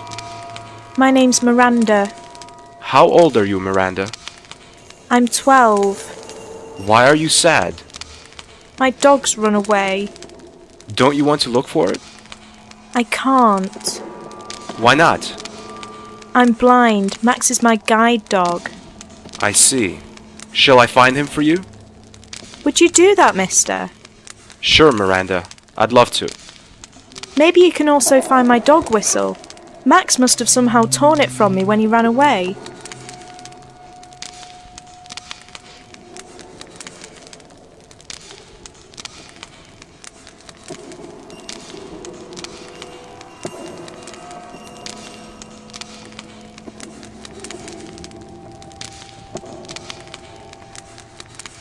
There's a name engraved. Dog. How inventive.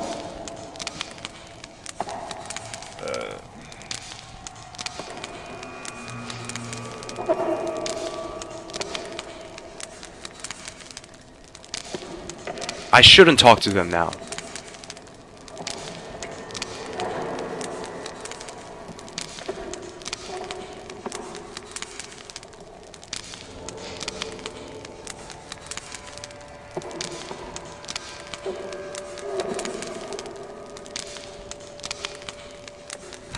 He's snuffling at the bench. Strange.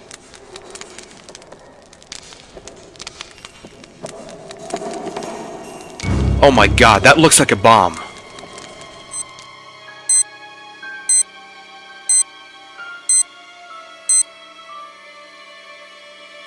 The clock gives me 30 minutes to get rid of it.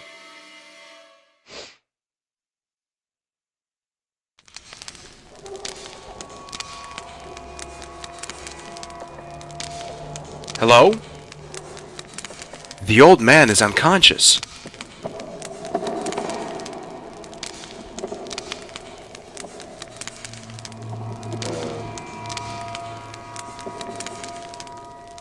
Excuse me. Excuse me. I'm not deaf. What can I do for you? Do you have any idea why this train derailed? No, I haven't. Could it be an attack?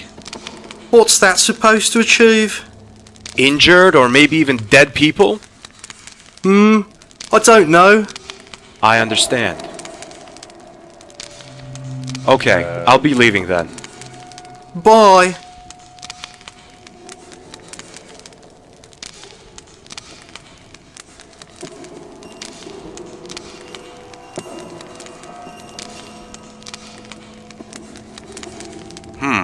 Nice idea to just hold on to one and pretend nothing had happened. But now I really must find Khan and Nico.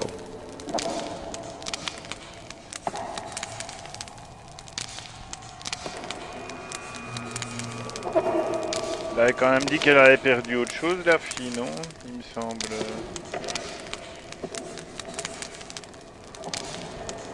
I shouldn't talk to them now.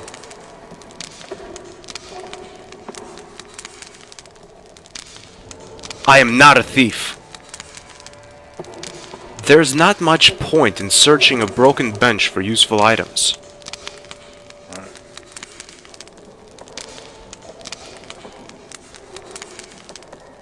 I take a closer look at the dog, and I see that he really ripped the whistle from Miranda.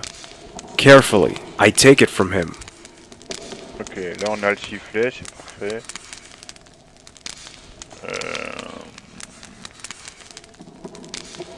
That must be Miranda's dog.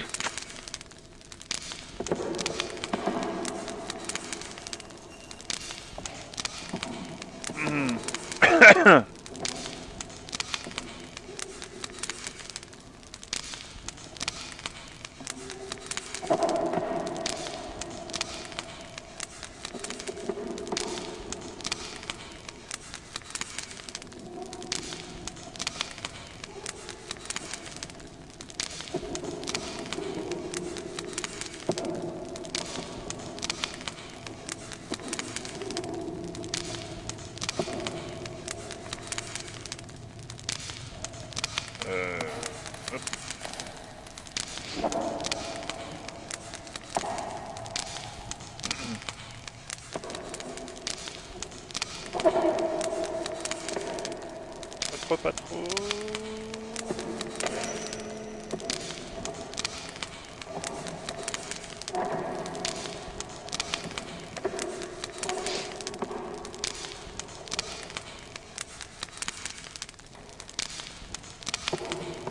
Ouais.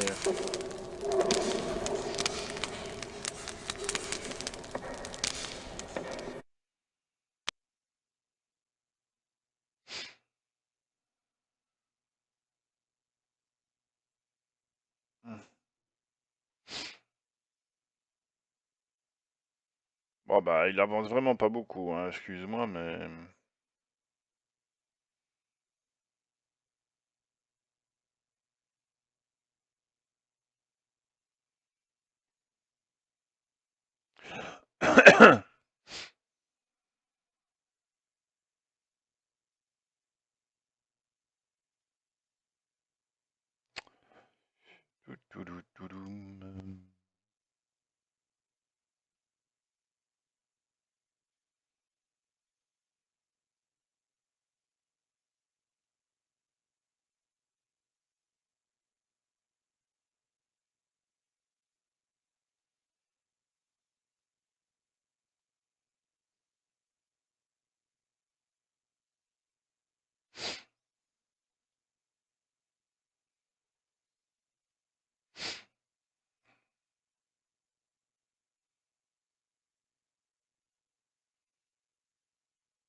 Hi, Miranda.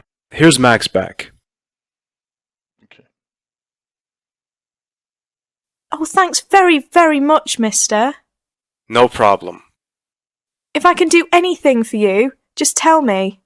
Okay, I'll do that.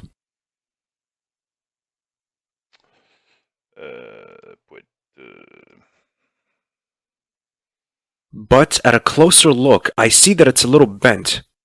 There's a small rift in the middle.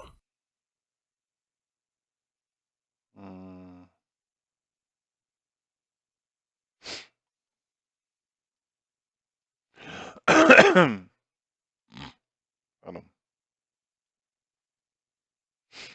Bon, la bombe, elle tient avec du scotch.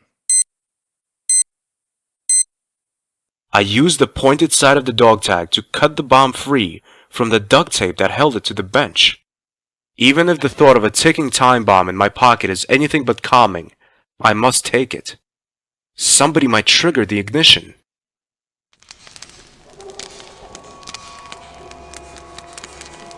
Okay. Excuse me, sir? Yes, Where are you coming from? I'm from China. Don't you see that? That's not what I mean. I mean, have you been in the train all the time? Yes, of course. I didn't notice you a moment ago. Impossible. Have you seen a young woman with a Latin guy? Maybe. I don't know. What do you mean, maybe I don't know? I have...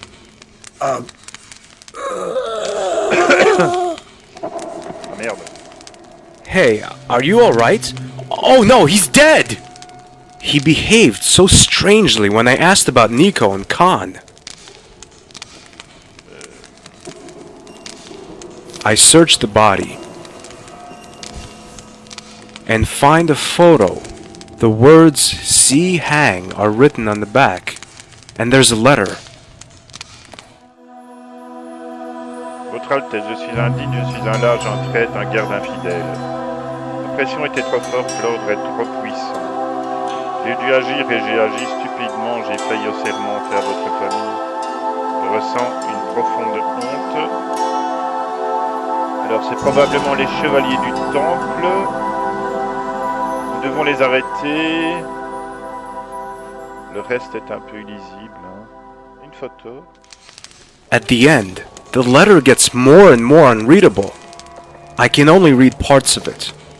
The man wrote something about term. Did he mean the Templars? That wouldn't make sense. What has a Chinese prince got to do with the Templars?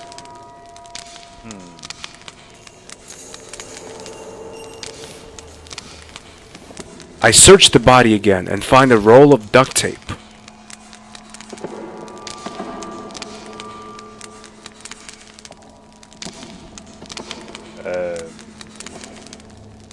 Now there's duct tape on each side of the bomb. And now?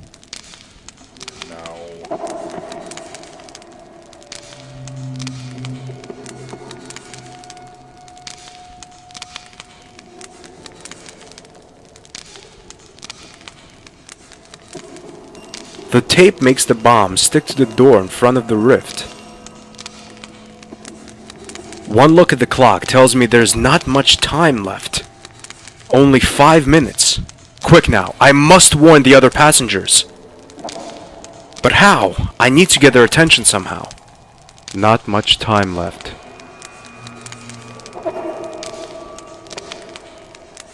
Hi, Miranda. I'm back. Hi, can I help you? Could I borrow your whistle? Of course, here you are. Thanks.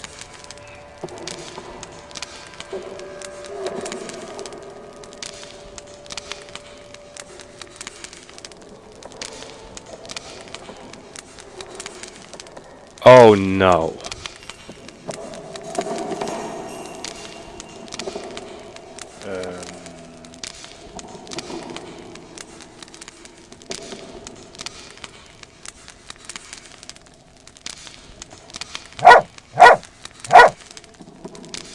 Please move quickly to the other end of the coach. A bomb is going to go off in a few moments.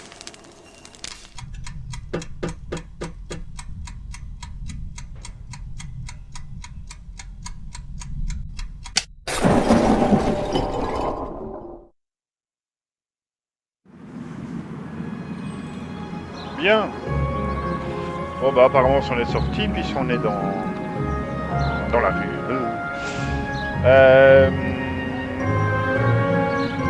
On va sauver. Et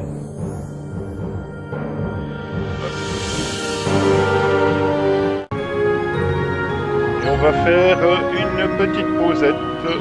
Je vous dis à tout de suite.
C'est pas très bien ce qu'on fait là, mais...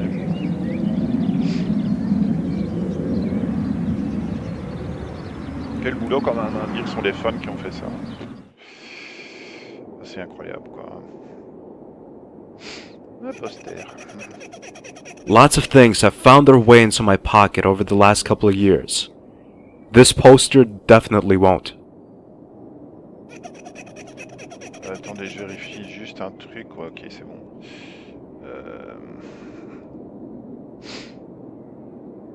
Now that would be great. Strolling out of the pub with the pinboard under my arm.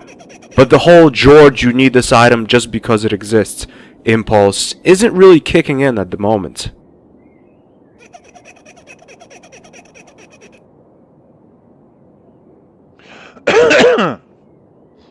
Are you the bartender? No, I'm the Holy St. Peter. Calm down, I'm only asking. And I'm only answering. Okay, so you're the bartender. Aren't you wondering why there are so few people here? Oh, a new pub opened right across the road. Bobby country, how noble. Business has been going down here ever since.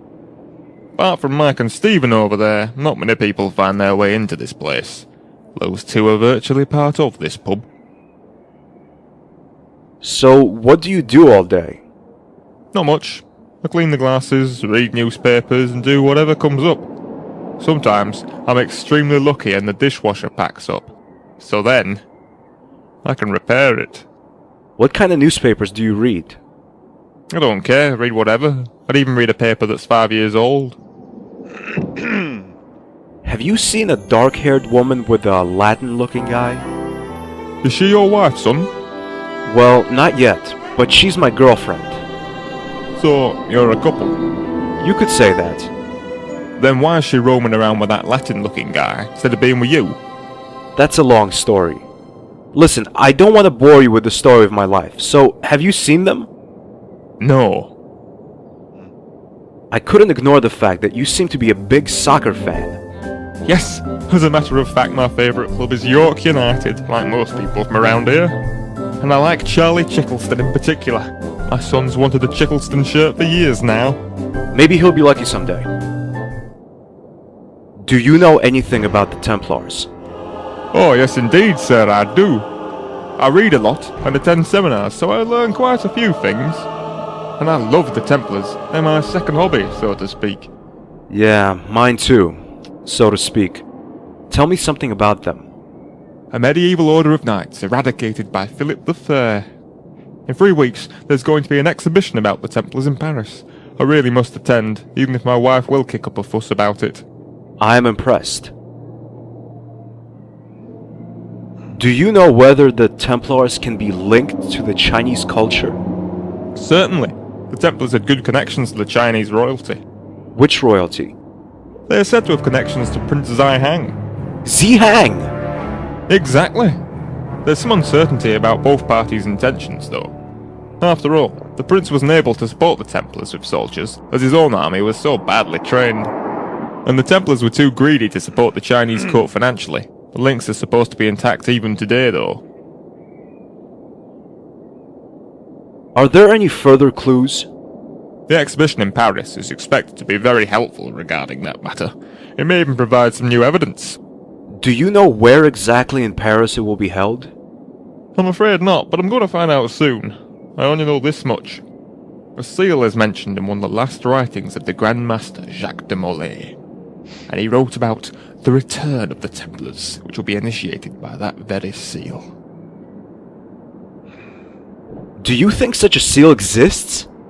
Oh yes, I'm quite sure of that. What does that mean? Nothing. I doubt that the seal will be of any importance. Jacques de Molay only wanted to frighten his pursuers and enemies shortly before he died. A very unnatural death, I may add. But all he got were taunts and derision. I need to get to that exhibition in Paris as quickly as possible. Maybe I'll find the seal there. It must be important for the Templars to kill for it. But first, I need a room for the night. There are no flights to Paris today. Could I rent a room? Shouldn't be a problem. We've got plenty of rooms on the first floor, and they're all free. Then I'll take one. There you go. It's the first door on the left-hand side. Thanks. Okay.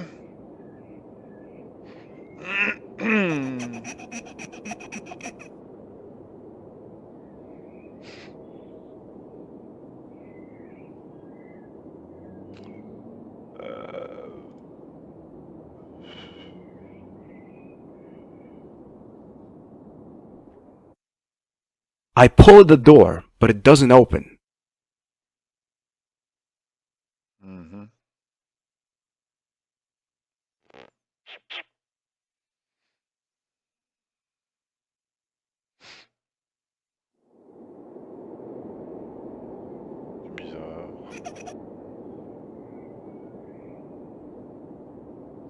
Ah ouais, mais j'ai une clé, moi, je suis con.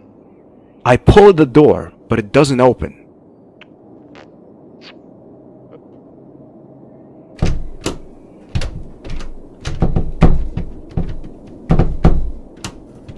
I put the key into the lock. There's a creaking noise and the key slips out of the lock again. Either the bartender gave me the wrong key or the lock is broken. Ouais. Ou alors c'est la peinture. Je sais pas. Il est plus là. Damn it! The bartender has left.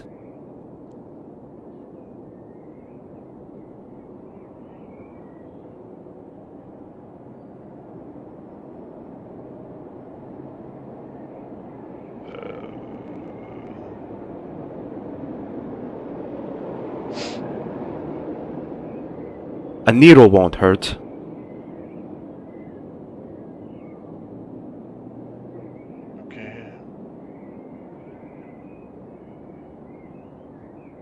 Good afternoon.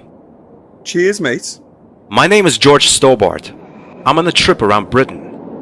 I'm Mike and that's Steve. Do you have any idea where the bartender has gone? Yeah, he went to get himself something to read. Should be back in an hour. Well, who looks after the pub in the meantime? We do. You? Yeah, of course, why not? Yeah, we're used to it, mate. It's not the first time Mr. Parler's left his pub. Do you know how I can get into my room? The key doesn't work. A problem we know well. What can I do? Are you up for a little match?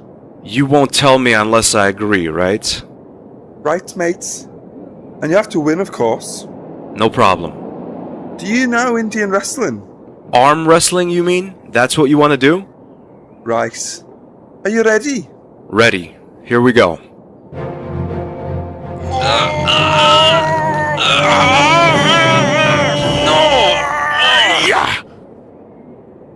I win. I'm no match for you. Never give up, mate. Is that water you're drinking? Yes, it is. I don't drink alcohol anymore.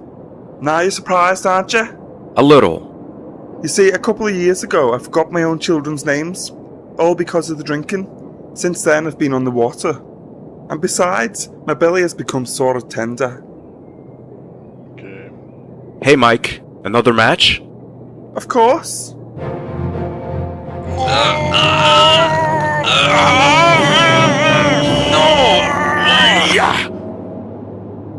I win. I'm no match for you. Never give up, mate. Ok.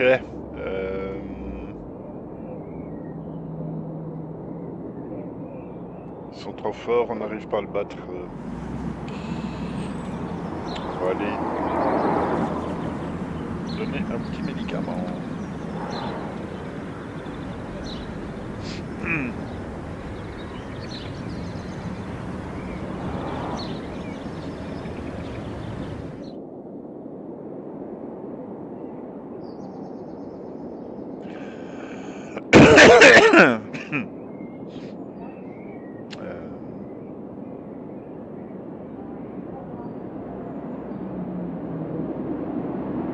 un présentoir, attends un peu.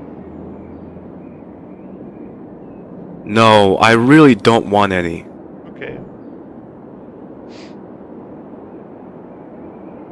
I can't walk into a pharmacy and steal drugs.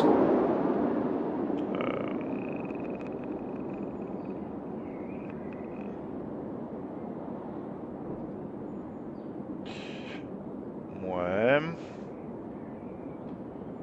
Good afternoon. Good afternoon, sir. What can I do for you? How long have you been working here? Please, sir, if you need my help, just tell me. Otherwise, I'd be grateful if you let me go on with my business. I'm not particularly interested in idle chit-chat. I just thought that... I just told you not to bother me unless you need medical treatment. Understood. I wondered if I could get this file over here. That's a laxative. Yes, I know. I've been constipated for days now. What are the exact symptoms? Well... I knew it. Listen, mister. Laxative is free, and you don't even need a prescription for it. Nevertheless, I only hand out laxatives to customers who really need them. And you, obviously, don't. Ok.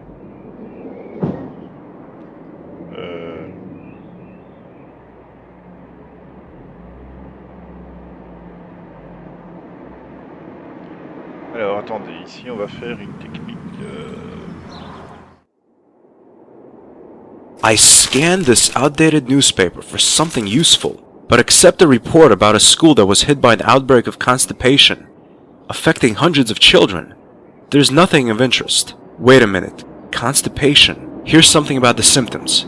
The children complained about severe pain in the stomach and back. Furthermore, there were complaints about a nasty feeling of nausea. Ok. Ah non, il faut... Good afternoon. Ouais, ça marche Good pas. afternoon, sir. What can I do for you?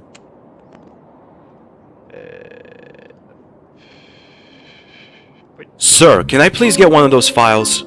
I've told you repeatedly not to bother me. Okay, Stobart. Now it's time to show how good you are at acting. But sir, my stomach hurts and my back.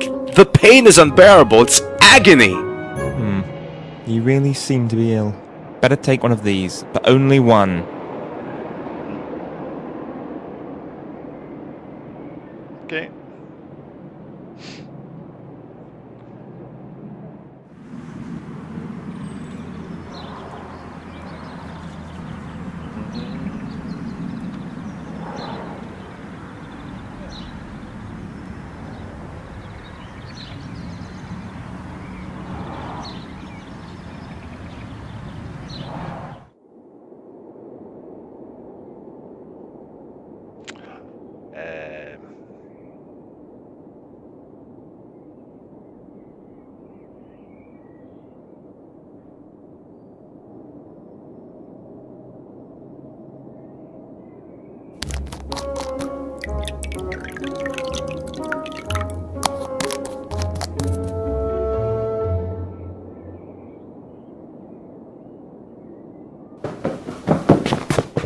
Mike runs to the washroom like a scalded cat. The fact that his belly was a little tender has fueled the effect of the laxative. Stephen has run after him.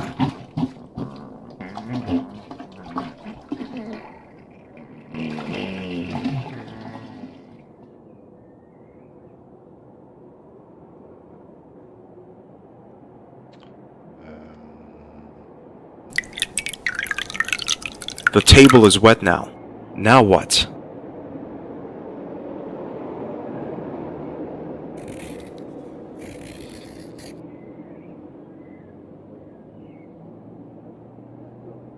The soap makes the surface of the table quite slippery. Ok.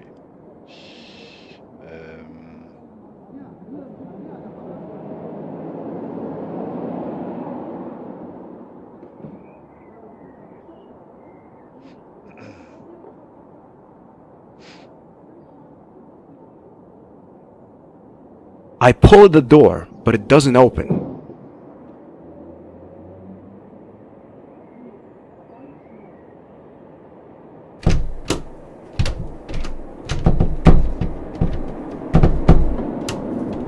I put the key into the lock. There's a creaking noise and the key slips out of the lock again. Either the bartender gave me the wrong key or the lock is broken.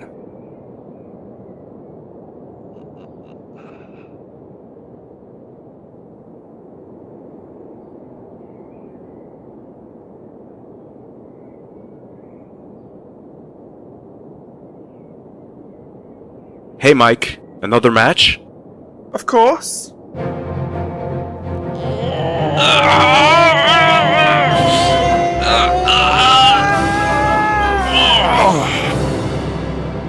And I'm afraid you lose, Mike. Looks like it. But I could swear my elbow slipped on the table. Come on, Mike, don't be a sore loser. You're right, I'm probably imagining things. You won fair and square. So, how can I open the door? Just give it a decent kick and it will open alright. That's it? That's it, mate. Thank you, Mike.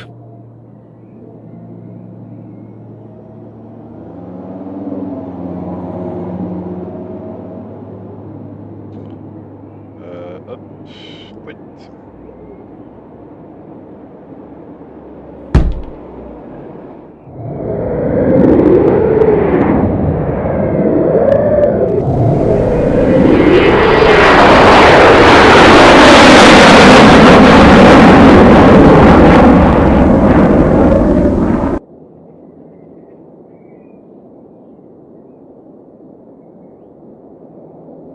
The barkeeper was talking about an exhibition in Paris.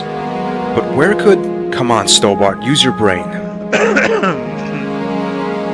The only museum that comes to mind is the Muse Kroon, but there are two problems. First, it's been a long time and I don't know if I can find it. Second, Andre. I guess I don't have a choice. Okay.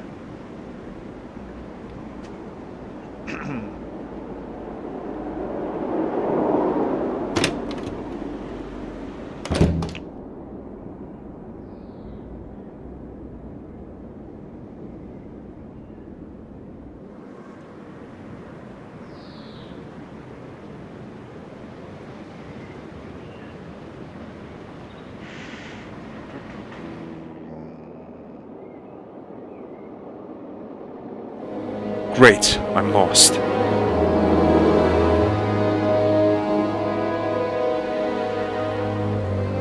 Hi, could you help me? That depends on your question. What's your name? My name is George Stobart. Stobart, 2 B's and 2 T's. What's your name? Nice to meet you, George. My name is Dr. Blackter. How can I help you? I don't mean to be rude, but why are you bound hand and foot? I can hardly answer that question, George. Why is that? You must have done something or you wouldn't be in chains, would you? Well, in my eyes, what I did wasn't wrong at all, George. Only in the eyes of the people that saw me do it. To me, what's important is not what I've done or not done, but why you're asking me about it. In today's society, it seems almost commonplace to put people in chains who haven't done anything wrong. Consequently, I assume it's nothing unusual to be in chains anymore.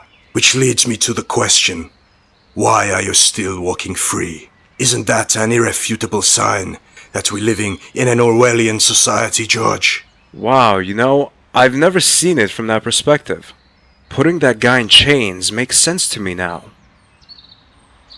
Well, would you tell me what entirely innocent and legal act you committed before this degraded society felt the need to take you into custody? I had dinner with a patient. Wow, that does seem a bit of a harsh sentence. Maybe I had the wrong impression of you. Is that really all there is to it? Well, he was the main course. Mother of God. Now that is illegal, Doctor. And not exactly great medical ethics. You didn't know him, George? So you can't judge, can you? He was a very unpleasant human being whose way of treating others put him totally out of place in this world. But as a doctor, shouldn't you have been helping to remedy that? I cure only what I am able to cure, George.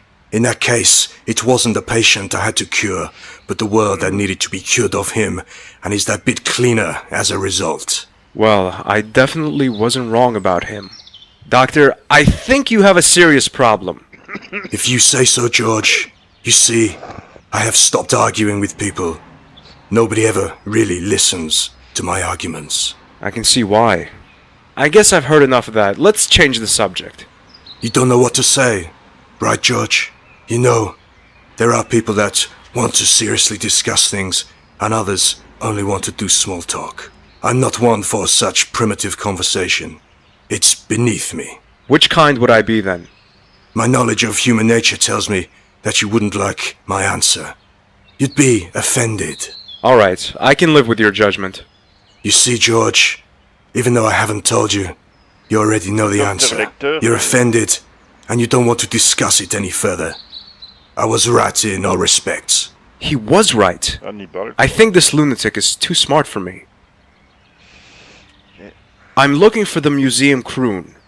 I should know where to find it, but I got lost somehow. I can't tell you the way, but I'd like to know something from you, or rather about you in exchange. Listen, I'm not really feeling like Q&A games right now. Quid pro quo, George. You tell me something, I tell you something. If it's absolutely necessary. Do you have a girlfriend, George? Hey, that's kinda personal. Do you want to know the way or not, George? I'm sure that none of the people you'll meet here will be as cooperative as me. Okay, I have a girlfriend. Well done. First, walk down this street until you reach a corner shop. What's your girlfriend's name, George? Why should I tell you that? Quid pro quo, George. You've got some nerve. Her name is Nico. Well done, George. Well done. After that corner shop, you turn left to face Notre Dame, then walk straight on. Do you have dreams, George? But... Quid pro. Okay. I dream about my girlfriend being abducted and I can't do anything about it. That's terrible sometimes. I can't believe what I've just told this madman. Take the first turn right and you'll find the museum. Do you hear your girlfriend scream in your dreams, George? Do you hear her scream?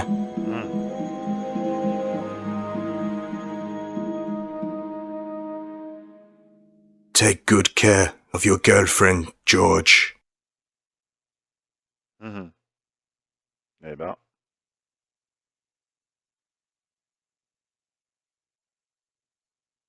Wow, a piece of a broken dental brace.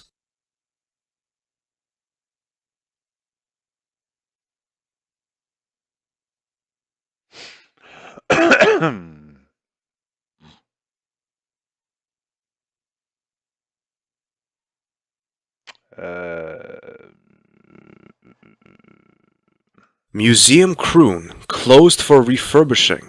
Damn it, wait, maybe there's another museum.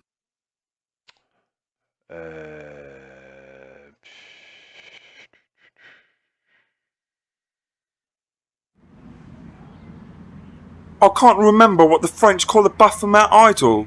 Was it Marseille? I don't think so. I think it was something with an S. If only someone could help us.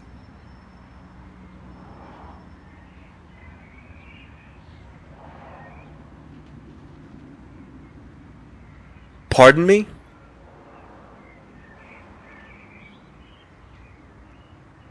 Excuse me. Excuse me.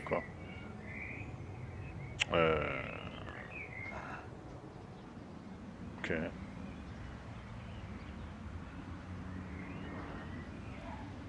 It says that Montfaucon is collecting donations for the Third World next Saturday. The priest invites the congregation to come and listen to the choir sing. That's it! Why didn't I remember the priest sooner? He knew about the Templars when I first came to Paris. Maybe he can help. Bien, ben on va y aller. Hein.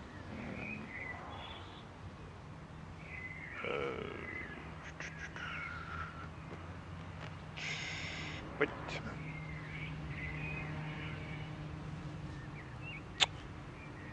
À mon fond.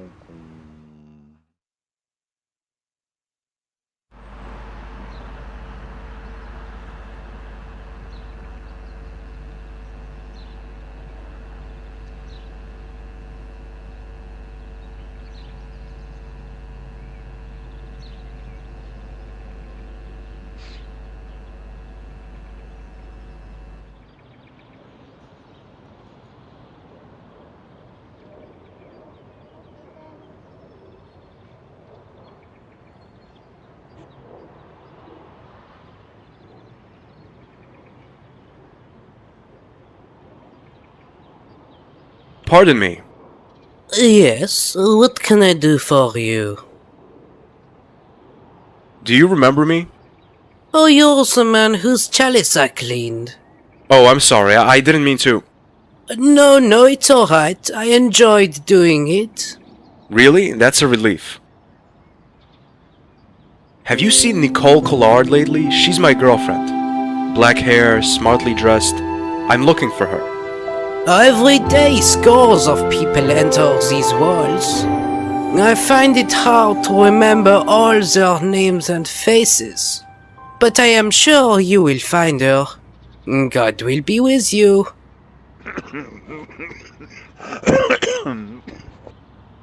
Can you tell me what the idol of Baphomet used to be called?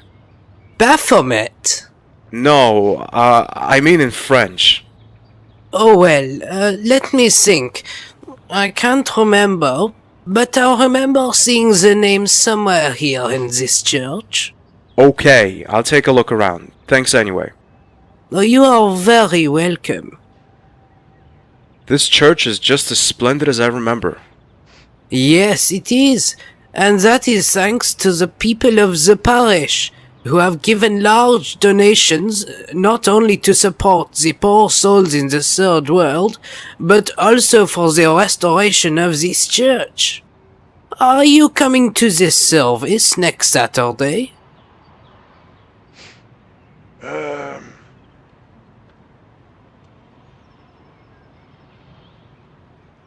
I can't promise anything, but I'll try to be there.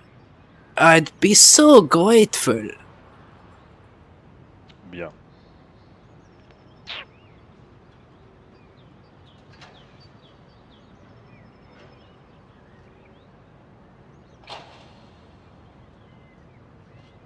As I take a closer look, I see it. The writing Baphomet below the illustration of Jesus can easily be made out. But there's something written underneath it, much smaller.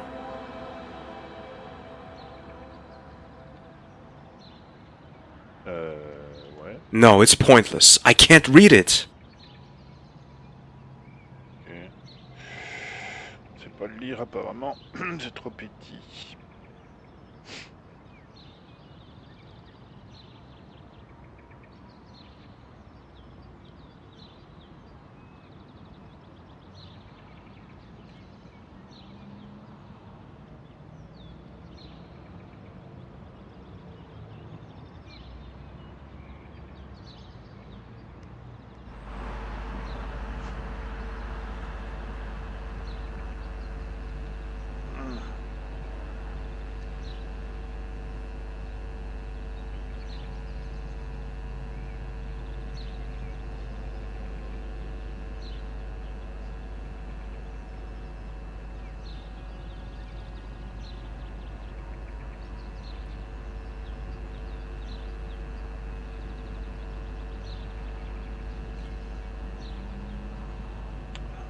Un café, s'il vous plaît. What can I do for you, monsieur? I'll have a coffee. Black coffee, please. Anything else?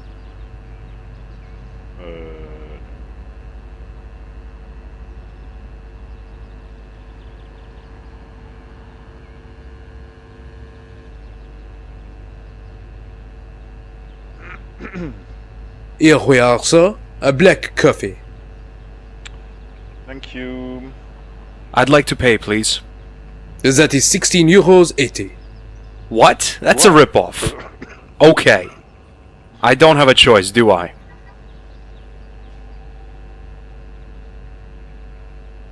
Mon Dieu, 16 € le café, c'est une blague. Ah. Qu'est-ce qu'on a trouvé là? Loupe. A magnifying glass. It probably belongs to one of the tourists. I wonder if they'll miss it. I guess not. Ok. Et hop, on y retourne. De toute façon, ouais, on va encore continuer un petit peu et puis on arrêtera pour cet épisode parce que ça va être long quand même.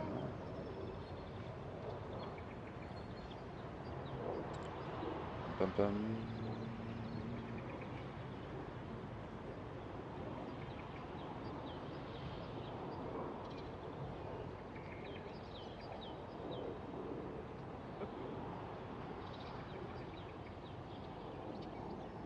I can see the small writing through the magnifying glass.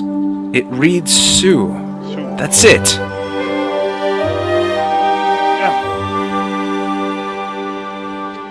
S'en aller.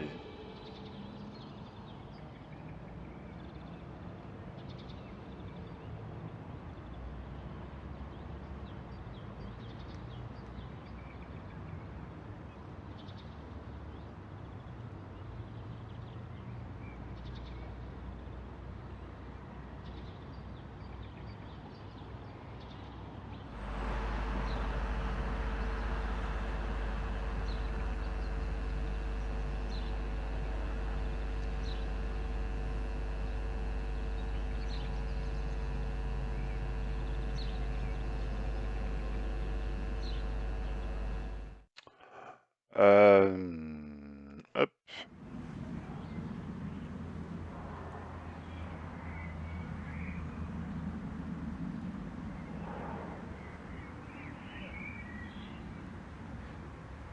Hello?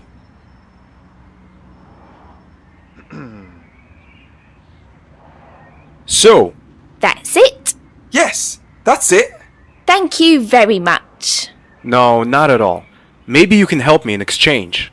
Okay, what's the problem? Can you tell me where I can find a museum that houses objects from the age of the Templars? Let me think. How about the Museum Natres near the Montfaucon? Thanks, you've been a great help. Have you heard about the explosion a few years back? What? The explosion! Broken glass all around, me in the middle. I'm sorry, I don't know what you're talking about. Boom, and everything was broken. Luckily, I was able to save myself by diving out of the way like a cat. Well, that's really exciting. Yeah, it was, kind of.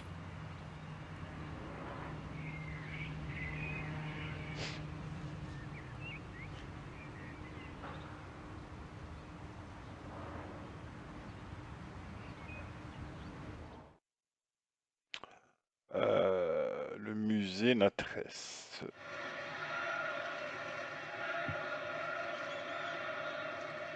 I don't have any money left. I'll have to sneak in.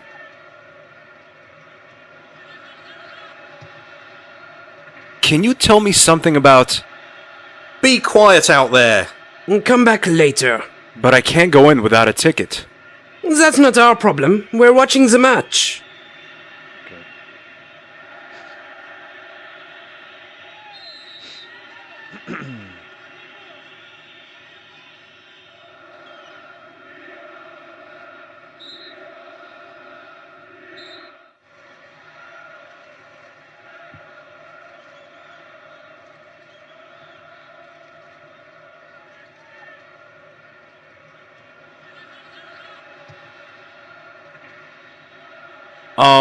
You won't just let me in there, will you? I can't. There's restoration work going on in there. The exhibits will be available in about 2 months. I hear that Museum Kroon is completely closed for restoration. That's true. The city is investing a lot of money in the restoration of the local museums. You're lucky the museum hasn't been closed as well. Have you ever heard of the Templars? You mean the Knights Templar? Yes, there are some artifacts just behind this door. Do you know what it is? No, monsieur. I'm not really interested in those things. My fields are football and, well, my wife. Have you seen a good-looking black-haired woman? Evans, no, I'm happily married. Well, most of the time. She's my girlfriend. I'm looking for her. Sorry, I haven't seen her. On sait pas. Qu'est-ce que c'est ça? Nice weather. Perfect for playing football. Outside. I can't take it any longer, sir. Could you stop talking about football, please? I can't wait for 2 months. Can't you make a little exception? I need some information I can probably get in this room. I'm sorry, sir, but I can't let you go in there. Aren't you interested in the match? Your colleagues in the ticket booth are watching the match between France and Germany. Don't you want to see that match? You're right, of course. I'd love to see the match, but I'm not allowed to leave my post here. That's why I'd be much obliged if you could stop talking about it. It makes me sad. Your colleagues are watching the game in the ticket booth, and you're here. Don't you think it's a little unfair that you have to work? Well, what can I say?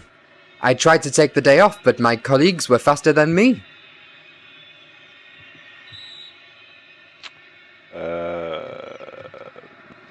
I've tried it the nice and friendly way.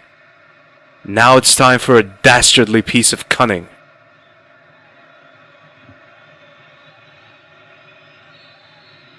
Oh my god, a penalty for the French team! What a brutal foul on Zidane!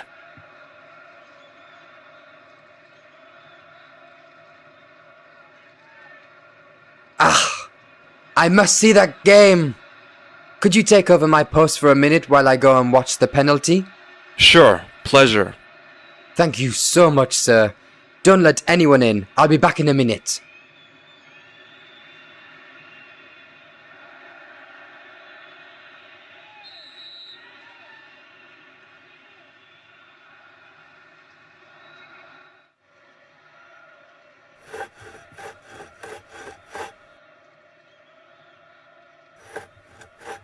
It's not an FHM, but you must always educate yourself with new things.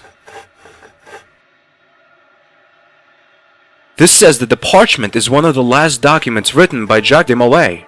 Shortly before he was burnt at the stake, he is said to have told one of his servant boys, Geoffrey de Charnay, the secret of a lost seal that was said to be more powerful than 1,000 gods. Wow, 1,000 gods, huh? Not just one, but 1,000! It says, Molay instructed Charnay to look for the seal, but before he could find it, he met the same fate as his master. Charnay was burnt alive by the French Inquisition. Although managed to hide the parchment from his enemies, the seal has remained lost to this day. The only trace that the parchment gives leads to is Portugal Tomar, a provincial small town northeast of Lisbon. The Templars' last European stronghold in the 14th century. When Tomar fell and the order was destroyed, the seal disappeared in the confusion of the war. But it is assumed that the seal is still hidden somewhere in the area. The sandy and rocky hills of Tomar are an attractive destination for archaeologists, tourists, and adventurous treasure seekers. That must be it. Tomar! Pardon? Nothing. It's alright. Stobart, you are fantastic. First, you got rid of the Watchmen, and now you even know your next destination. Portugal. Ok. Bon, ben on connaît notre prochaine destination.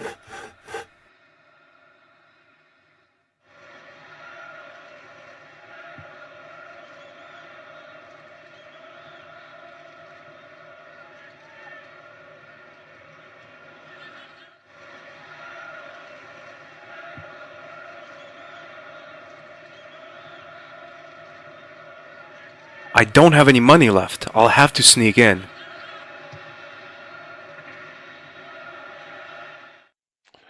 Allez hop, direction l'aéroport.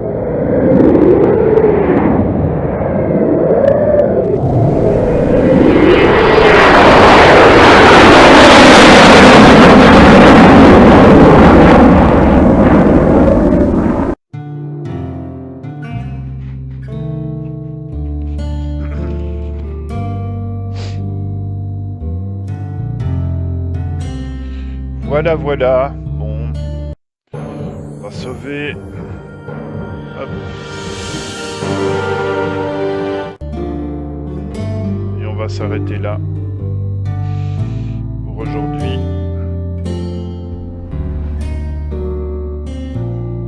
Voilà. Je vous dis à très bientôt. Je continuerai probablement ce soir pour la suite.